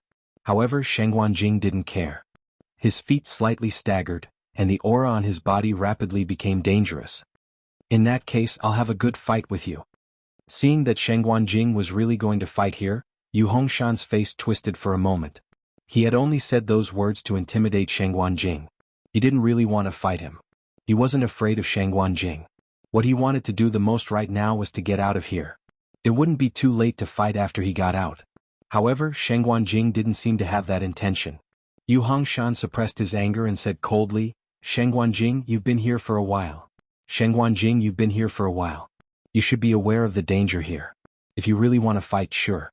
We'll talk after we get out. If you want to die here, don't drag others down with you." Xuanhuan narrowed his eyes. Although he didn't really believe Xuanhuan's words, he did realize that there was something strange about this place along the way. And the others must have been forcefully devoured and brought here. Unfortunately, he couldn't find them even after searching for a long time. Suddenly, his expression changed slightly as he looked Xuanhuan up and down. "Do you know how to get out?" Xuanhuan didn't say anything. He had been trapped here for 1,000 years. Although he hadn't been able to leave that place, he still had a good understanding of this place. Of course he knew how to get out. Otherwise he wouldn't have tried so hard to get Nanny to help him. He was silent for a long time before saying, "As long as you promise that you won't fight before we get out, I can take you out of here." Nanny was shocked. "Senior, how can I do that?" This Xuanhuan was in cahoots with Xuanhuan and the others. She couldn't wait for him to stay here forever and die here. How could she take him out? Xuanhuan turned his head halfway and looked at her with an extremely cold gaze. "Shut up if you don't want to die." Nanny was stunned by the reprimand. However, due to the other party's pressure, she didn't dare to make a fuss. She could only grit her teeth and swallow the rest of her words. She still had to get out. After leaving this place, she wouldn't have to be threatened by these people anymore. Xuanhuan looked at Xuanhuan again, waiting for his answer. Xuanhuan crossed his arms and frowned as if he was deep in thought. But Xuanhuan wasn't in a hurry at all. As long as there was nothing wrong with Xuanhuan's brain, he would definitely agree to his suggestion. After a moment, Xuanhuan finally spoke. "Since you know how to get out," Xuanhuan waited calmly. "Then you definitely know how to find the others?" Xuanhuan's expression froze when he heard this. He said gloomily, "Xuanhuan, what do you mean?" Xuanhuan laughed. "Nothing much. I just hope that you can help me find you, and the others. Then we can go out together. After all, you and I are acquaintances. You won't be unwilling to help me with such a small favor, right?" Xuanhuan. Xuanhuan suddenly raised his voice. Xuanhuan's smile didn't change as he raised his hand. "Please?" Chu Luiyue was still focused on the zither score in her hand. She didn't remember how much she had read, but the number of zither scores hanging around her had obviously decreased by a lot. And during this process she read faster and faster. Mobile users, please browse and read. A better reading experience comes from Love Network.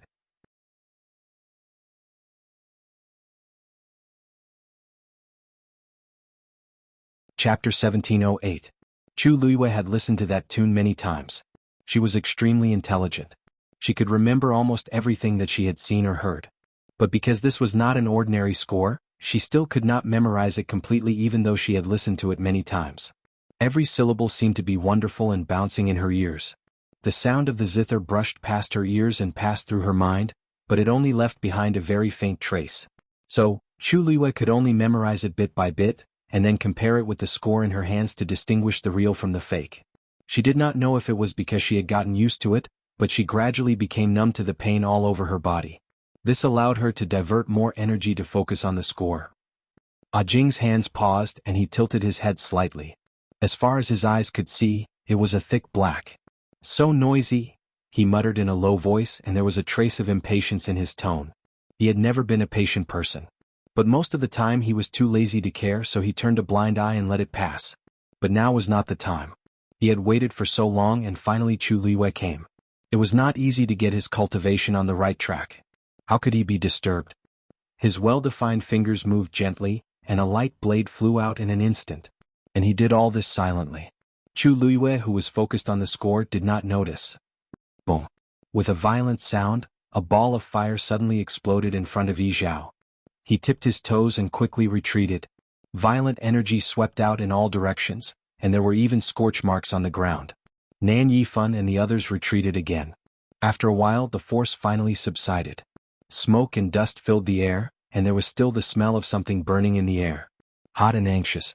Nan Yifan let go of his hand, and his palm was already wet with sweat. Just now, it was too scary. Yi Zhao and the force of the black wall were fighting head-on, and the two sides were fighting fiercely. Just by standing there, they could feel the terrible heat that would rush toward them in the next second. If it were them, they would not even be able to hold on for a third of the time. Patriarch, how are you? Elder Yu quickly rushed to Yi Zhao's side, a rare look of nervousness on his face. Yi Zhao shook his head. I'm fine, but this wall has been completely sealed off by an extremely ferocious force. I'm afraid it will be difficult to force our way in from the outside. Elder Yu had actually already expected this outcome. However, when he saw Yi Zhao's grave expression, his heart unconsciously sank. If even the Patriarch had said so, if that was the case, then there was really no way out of this matter. But Dumpling and the others were still inside. They couldn't just let it go like this, could they? Yi Zhao was silent for a moment. He raised his eyes to look at the black wall, and there seemed to be waves surging in his eyes. After a long while he said, "Let's wait and see." Elder Yu's lips moved. Yes.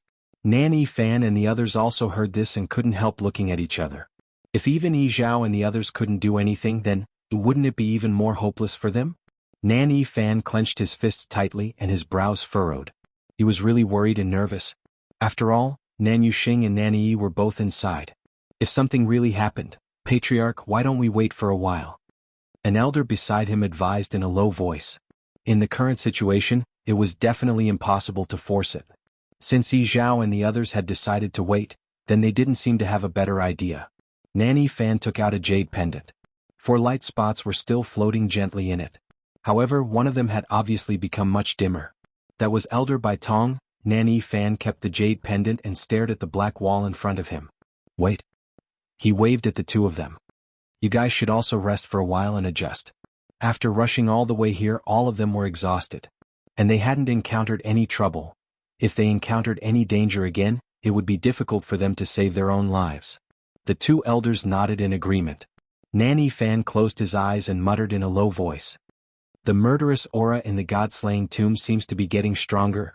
He had never encountered such a situation when he came here before. He didn't know what was going on. Just as he turned around and was about to adjust his breathing, a strange fluctuation suddenly came from the black wall. Buzz. Everyone present quickly looked up. They saw the light on the wall rotating. The huge totem was even more dazzling. Then, a figure suddenly fell out of it. Nan Yifan looked over and was pleasantly surprised. Who else could it be but his precious daughter, Nan Yi? Nan Yi was still in a daze, but when she heard this voice, she was shocked and subconsciously looked over. Father. Nan Yi widened her eyes in disbelief. Nan Yifan, however, had already rushed over. How are you? He asked as he pulled Nan Yi. Father. Nan Yi cried out in pain. Nan Yifan hurriedly let go of her, only to see that there was a long scratch on her arm. Her flesh and blood had already stained half of her sleeve red. His heart suddenly tightened and he hurriedly sized up Nan Yi's entire body. Only then did he realize that there were countless similar wounds on her body. It was not an exaggeration to say that she was covered in wounds. What made Nan Yifan even more frightened was that Nan Yi's breathing was very weak and her face was extremely pale. She was obviously seriously injured. Nan Yifan's heart ached and he didn't know where to start. Why are you like this? What exactly did she encounter? At this time, the two elders behind him had also rushed over. They were calmer than Nan Yifan. "Master, let's treat second miss first," one of the elders reminded him. Nan Yifan came to his senses and hurriedly took out a green jade bottle. He poured out a pill and carefully fed it to Nanny. "This is a golden origin pill. You take it quickly." From the sound of the jade bottle, there should be a few more pills in it. The golden origin pill was a top-notch pill that only a supremacy doctor could refine. It had a miraculous effect on stopping bleeding, treating injuries, and recovering the body. Even for many first-rate aristocratic families, this thing was very precious, but in Nan Yifan's place, it was easily a bottle. It was obvious that he was rich. Nan Yi swallowed the golden origin pill and felt a warm energy surge through her body. Her pale face also had a hint of rosy color. Only then did Nan Yifan carefully help her up. What exactly is going on? Mobile users, please browse for a better reading experience from Love Network.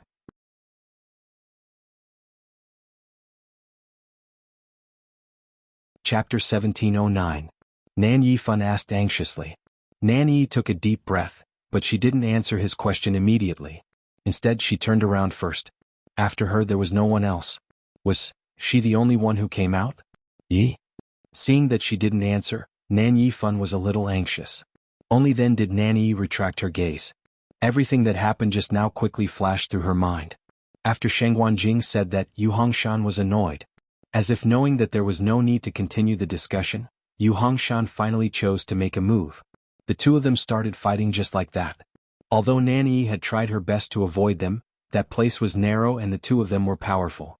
In the fierce battle, she was inevitably affected. Some of the injuries on her body were from that time. But this wasn't fatal. After all, she was still a high god and had treasures to protect herself.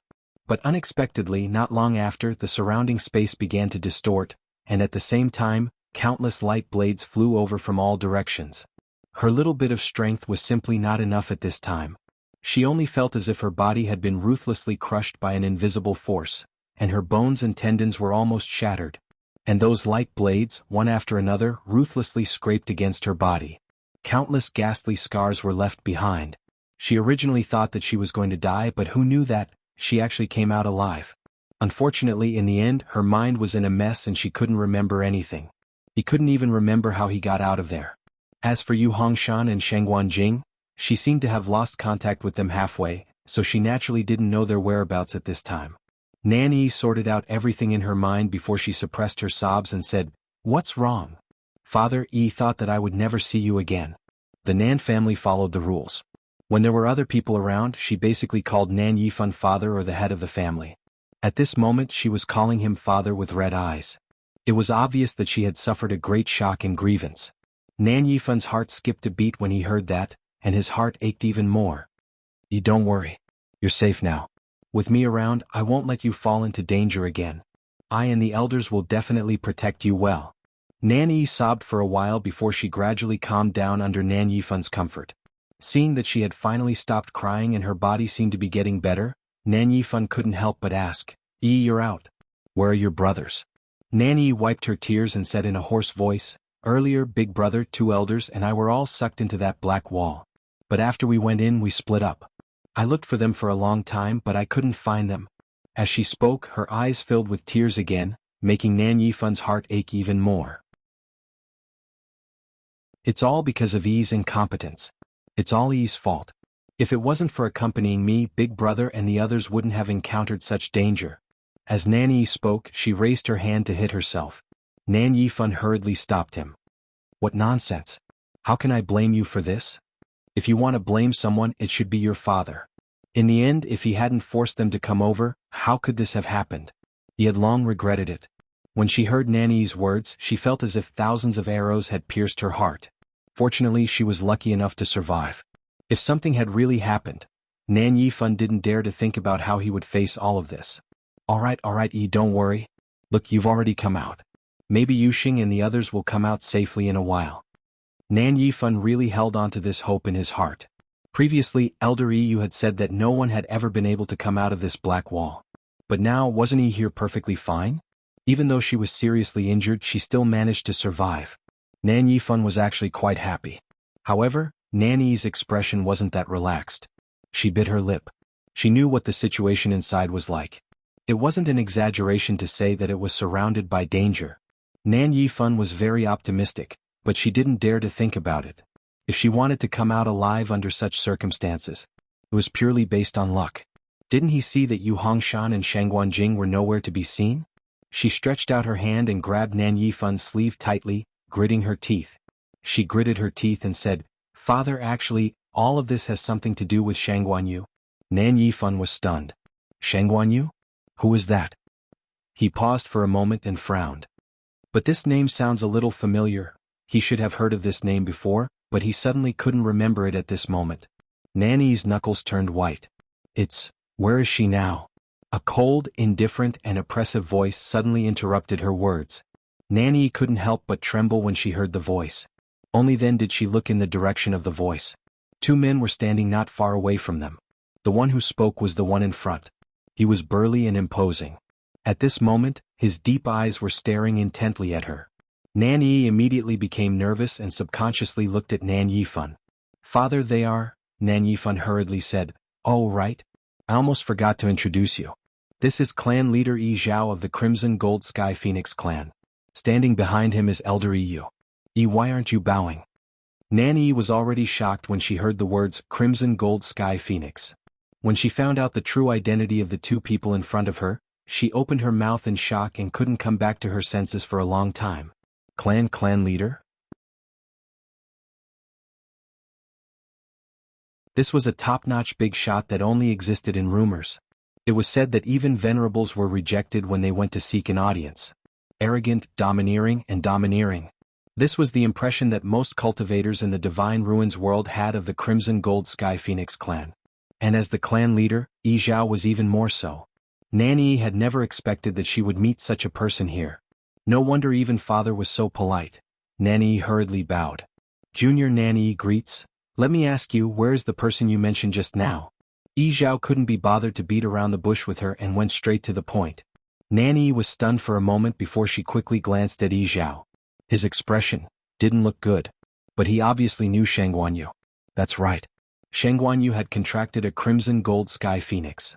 As the clan leader, how could Yi Zhao not know about it? He was most likely here to find trouble with Shangguan Yu. To contract a Crimson Gold Sky Phoenix? He must be tired of living. Look, even their clan leader was alarmed. At this thought, Nanny's thoughts turned and she asked. "Clan leader Yi Zhao, are you looking for that B*TCH2? Mobile users, please browse and read. A better reading experience comes from Love Network."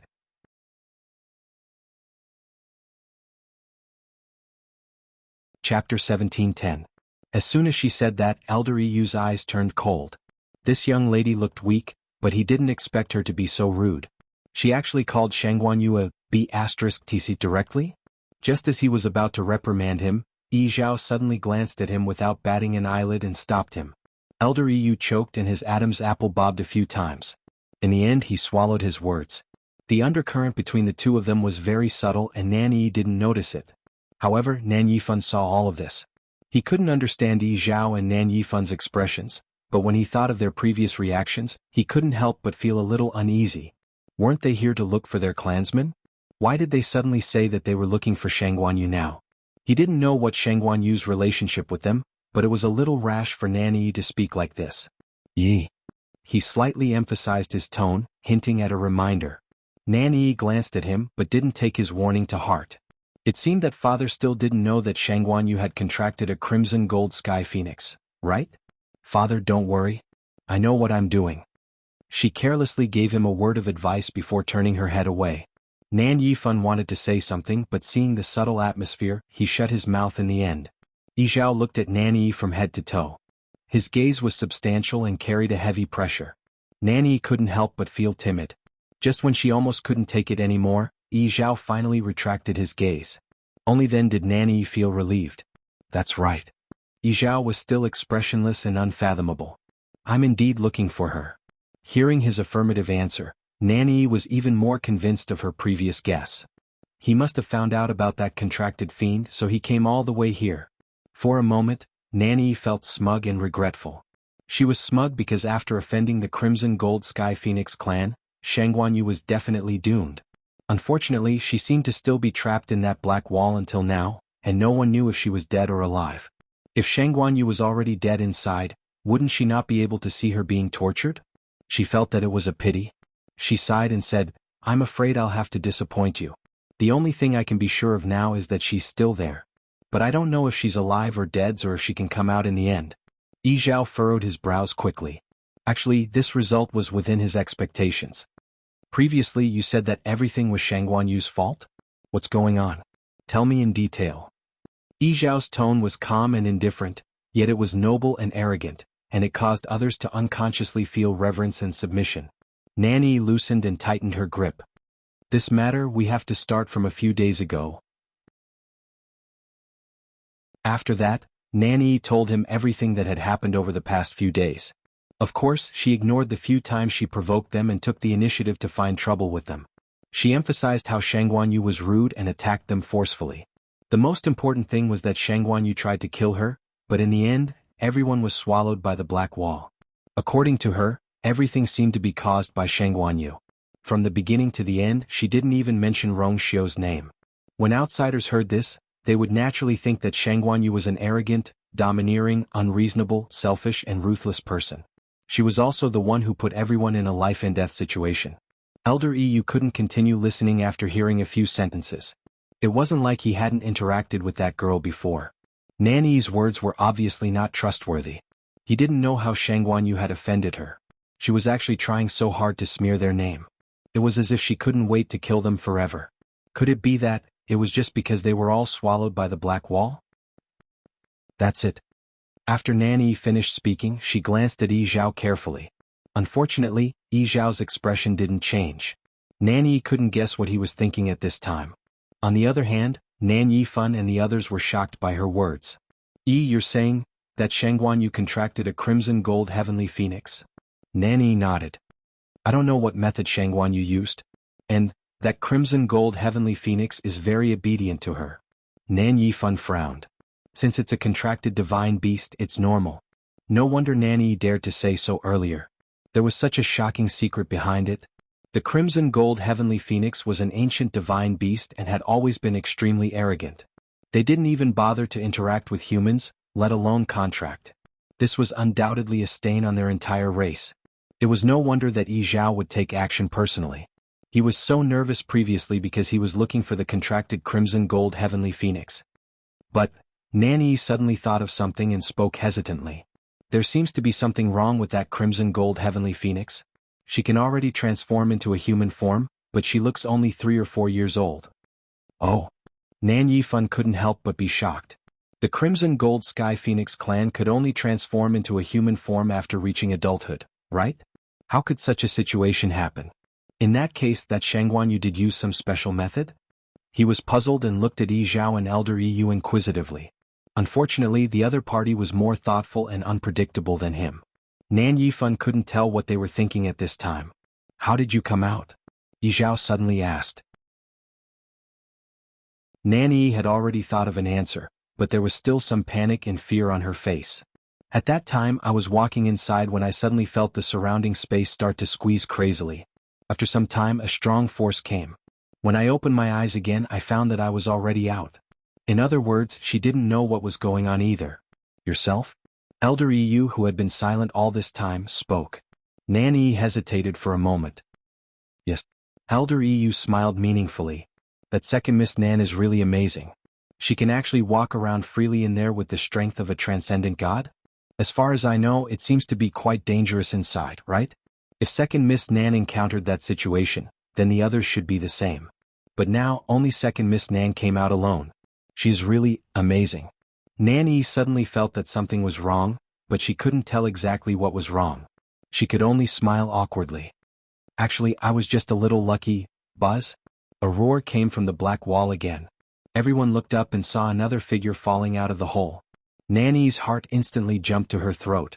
Mobile users, please browse and read. A better reading experience comes from Love Network.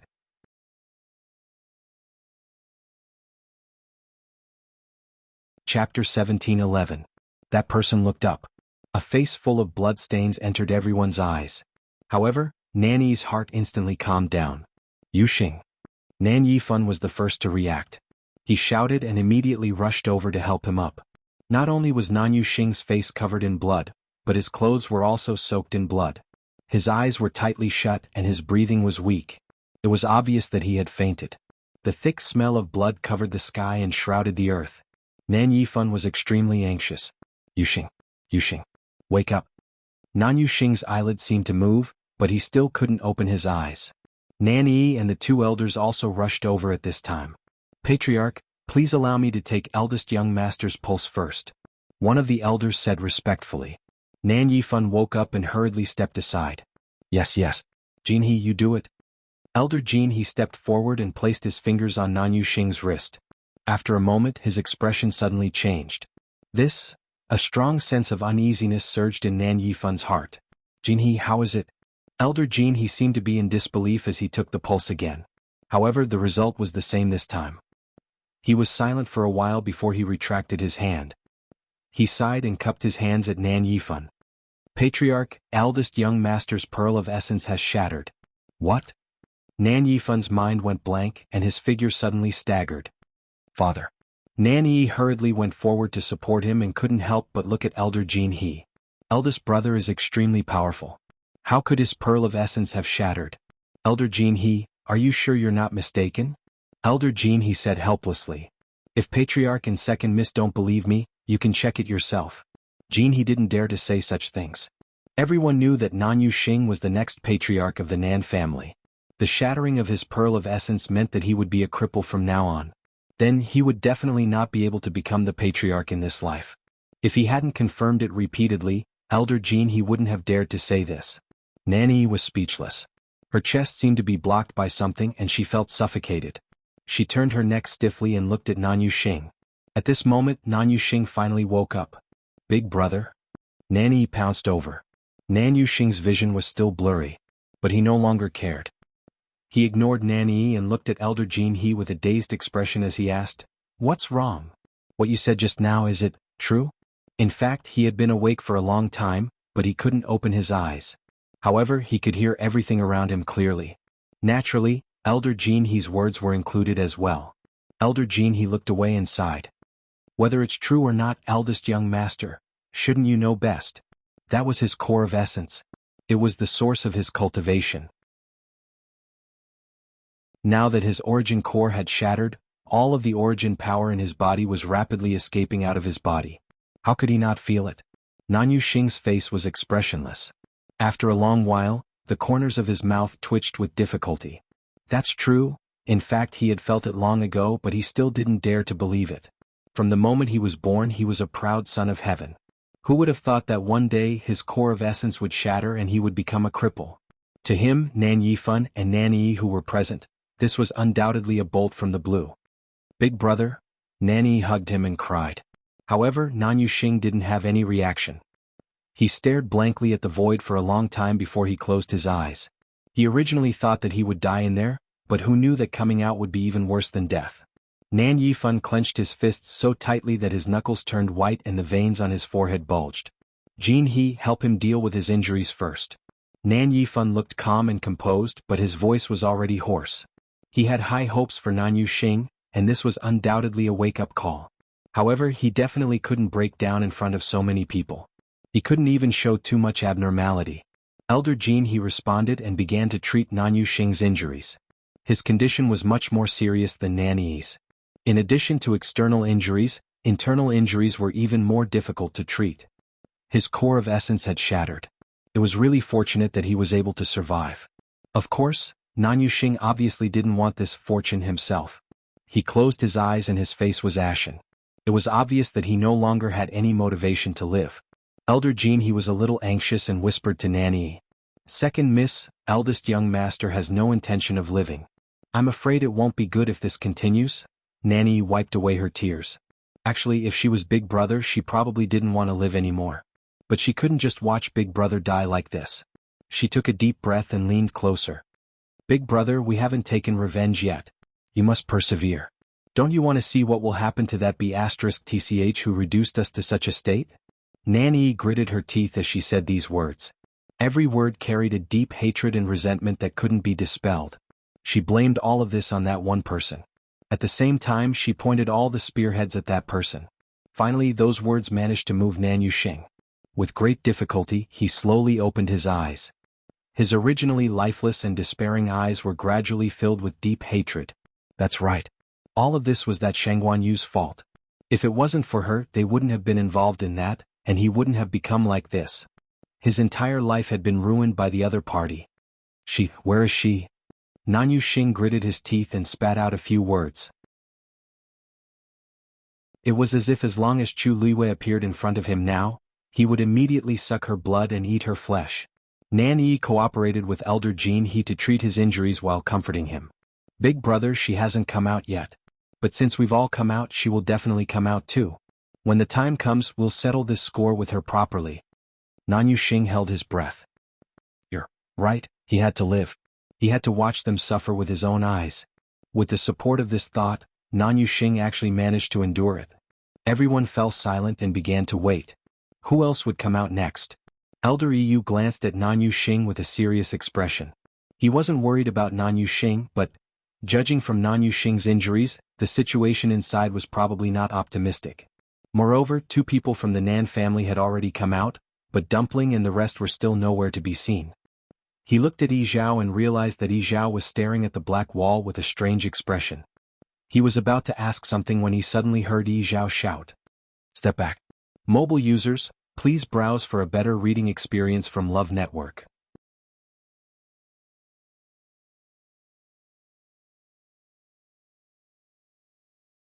Then he turned his gaze and saw Nan Yifan and the others. It turned out that they had already arrived. Luo Yan wiped the blood from the corner of his mouth and was about to walk towards them when he suddenly felt a chill all over his body. He immediately became alert. His entire body tensed up. At this moment, he realized that there were 2 men standing not far away from Nan Yifan and the others. They were burly and had unfamiliar faces. However, they were extremely strong. When he saw the appearance of the man standing in front of him, Luo Yan suddenly thought of something and his expression changed slightly. This person was Luo Yan. Nan Yifan walked over and sized him up. After confirming that he had only suffered some minor injuries, he heaved a sigh of relief. At this point, all of their people had come out.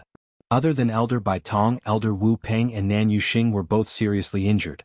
Nan Yi and Luo Yan were in a slightly better condition, but they obviously needed a long time to recuperate. He wondered if there would be any side effects. Nan Yifan had mixed feelings. On one hand, he was glad that these people, except for Elder Bai Tong, had all come out alive. On the other hand, the battle was tragic and their injuries were serious. Especially Nan Yuxing, who had become a cripple. It was more painful for him than death. At the same time, it also made Nan Yifan's heart ache. Luo Yan nodded. Patriarch, don't worry. I'm fine. He quickly scanned his surroundings and basically determined what the situation was. He had known that it was extremely dangerous inside, so it was normal for such an outcome. Now, his attention was more on the 2 unfamiliar men.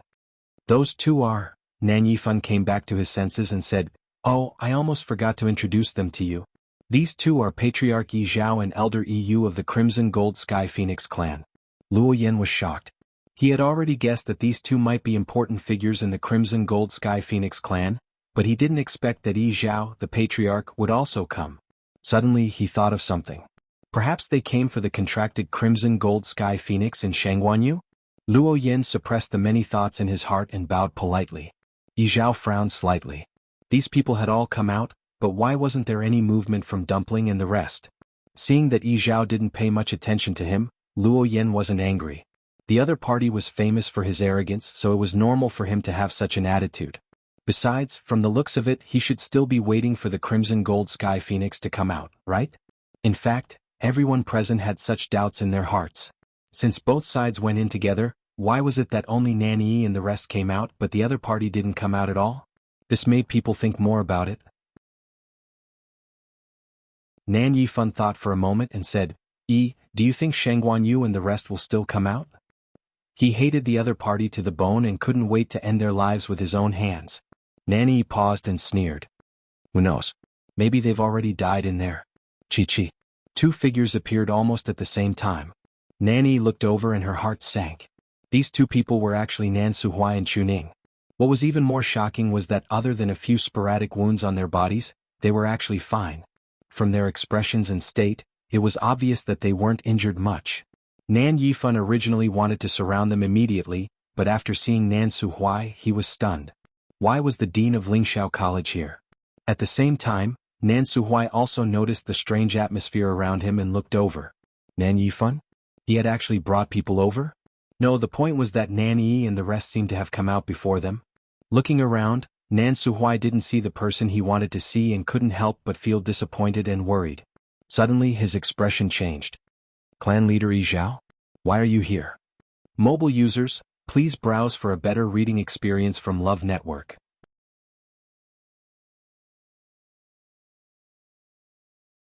Chapter 1713.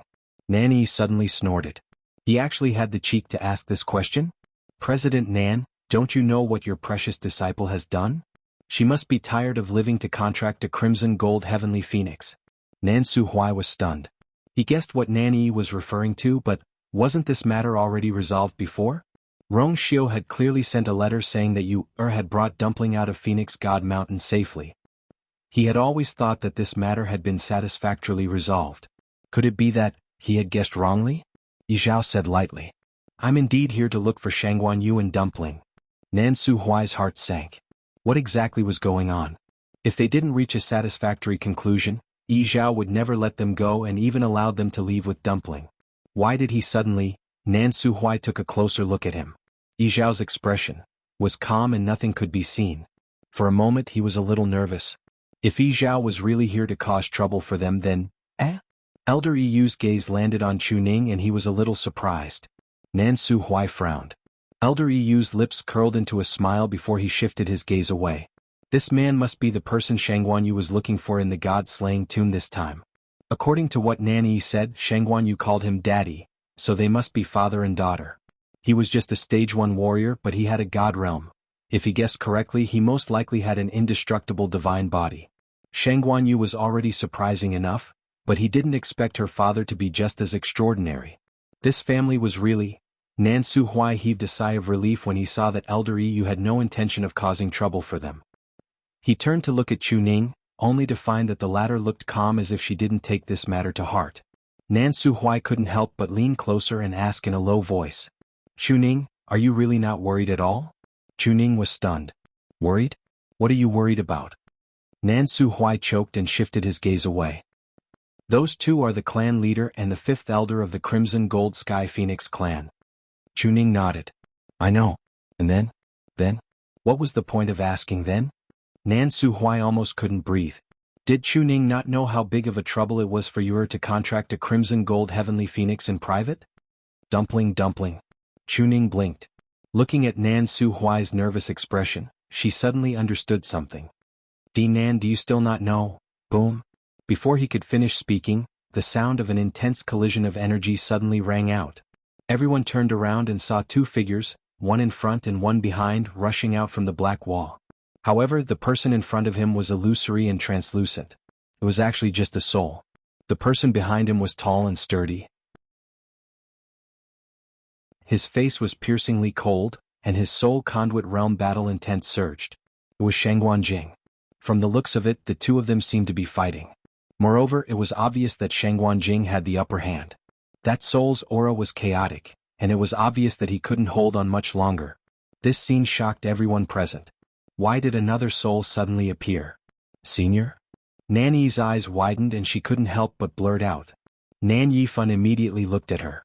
You know that person? Nanny felt that she had said something wrong.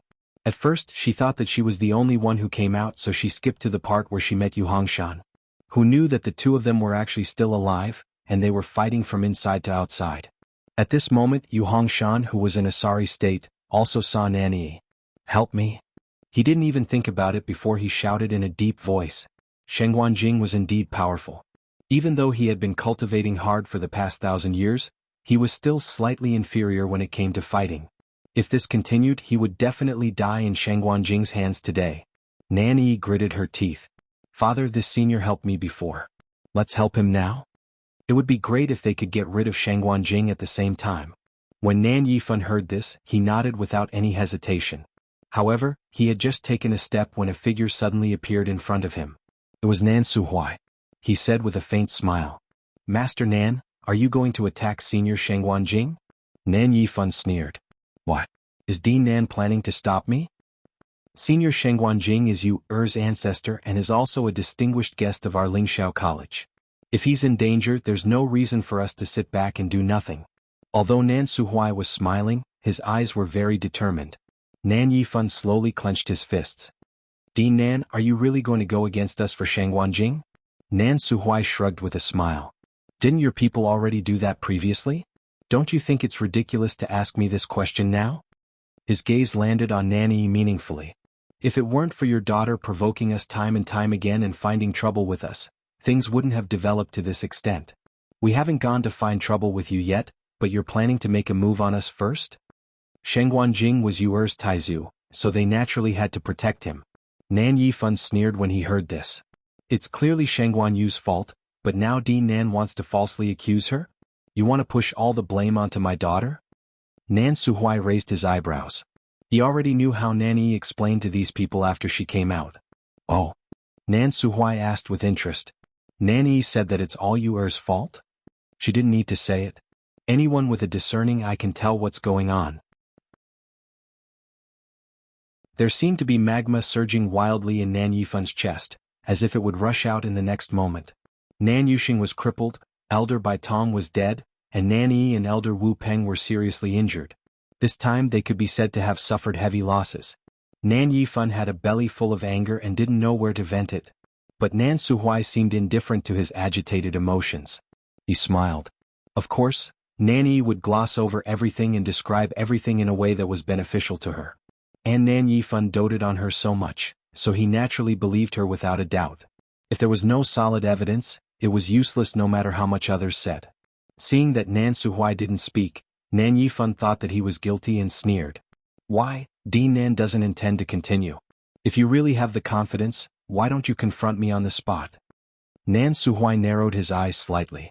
Confront? He was probably going to pester endlessly. Nan Yifan was even more certain of his guess. He raised his chin slightly and said coldly, If you don't dare to confront me, please step aside immediately. Just as he finished speaking, a clear and cold voice, like the sound of jade striking stone, suddenly sounded. I will confront you. Mobile users, please browse and read. A better reading experience comes from Love Network.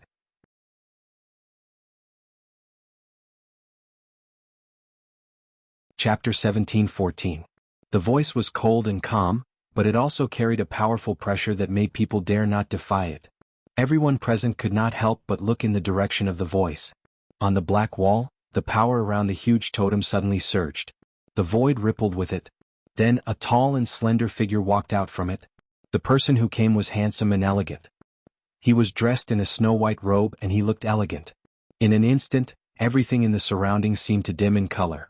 All the spiritual aura in the world seemed to converge on this one person. Everyone was silent for a moment.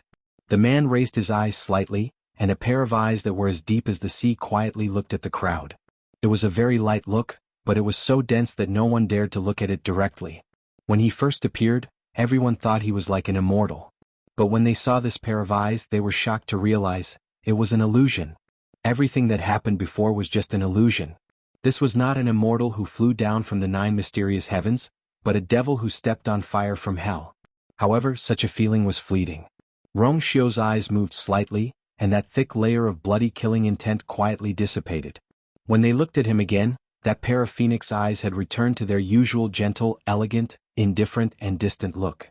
Rong Xiu.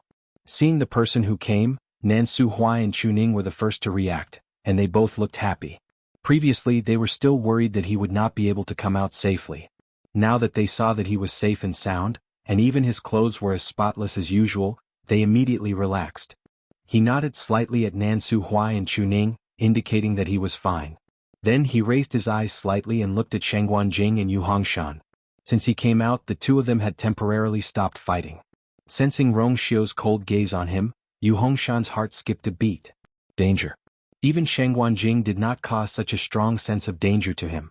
Yu Hongshan's mind raced. This man called Rong Xiu looked to be in his early 20s. But his strength was unfathomable. Even he couldn't detect it. More importantly, out of so many people, only Rong Xiu came out unscathed. This made Yu Hongshan vigilant. Senior Xuanhuan, is this the person you mentioned before who betrayed you? Rongxiu asked calmly. Xuanhuan came back to his senses and nodded. He vaguely felt that there was something different about Rongxiu, but he couldn't tell what it was. Rongxiu nodded. Please do as you wish. He didn't expect this person to still be alive. However, this was also good. Xuanhuan would be able to deal with him personally to take revenge for what happened back then. Don't worry, no one here will interfere with your matter. You can do whatever you want with him. Rongxiu said calmly. Xuanhuan's heart stirred slightly. He finally knew what was wrong. When Rongxiu said these words, he was using a declarative sentence. His tone was too matter-of-fact, as if he didn't care about the objections of others at all.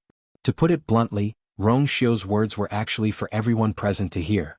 This was an order. Xuanhuan was secretly shocked. He knew that Rongxiu had a noble status and had always been high and mighty. But apart from him, the head of the Nan family, Nan Yifan, was also here today. The Nan family's status was higher than Yuntian Towers. If he said this, Nan Yifan, Xuanhuan subconsciously looked at Nan Yifan and was suddenly stunned. Why did Nan Yifan's reaction seem a little off? Nan Yi had also noticed this. After seeing Rongxiu appear, her emotions were very complicated. Although all the previous twists and turns had already worn away most of her liking for Rongxiu, it was very difficult for her to completely oppose Rongxiu. But Rongxiu obviously didn't take her seriously and even came out to confront her. It would be a lie to say that Nan Yi didn't feel upset. At the same time, she was also angry. Hence, she finally decided to ask her father for help, Nan Yifan. Rongxiu and the rest were extremely rude to her previously. Now that her father was here, let's see how they could still be arrogant?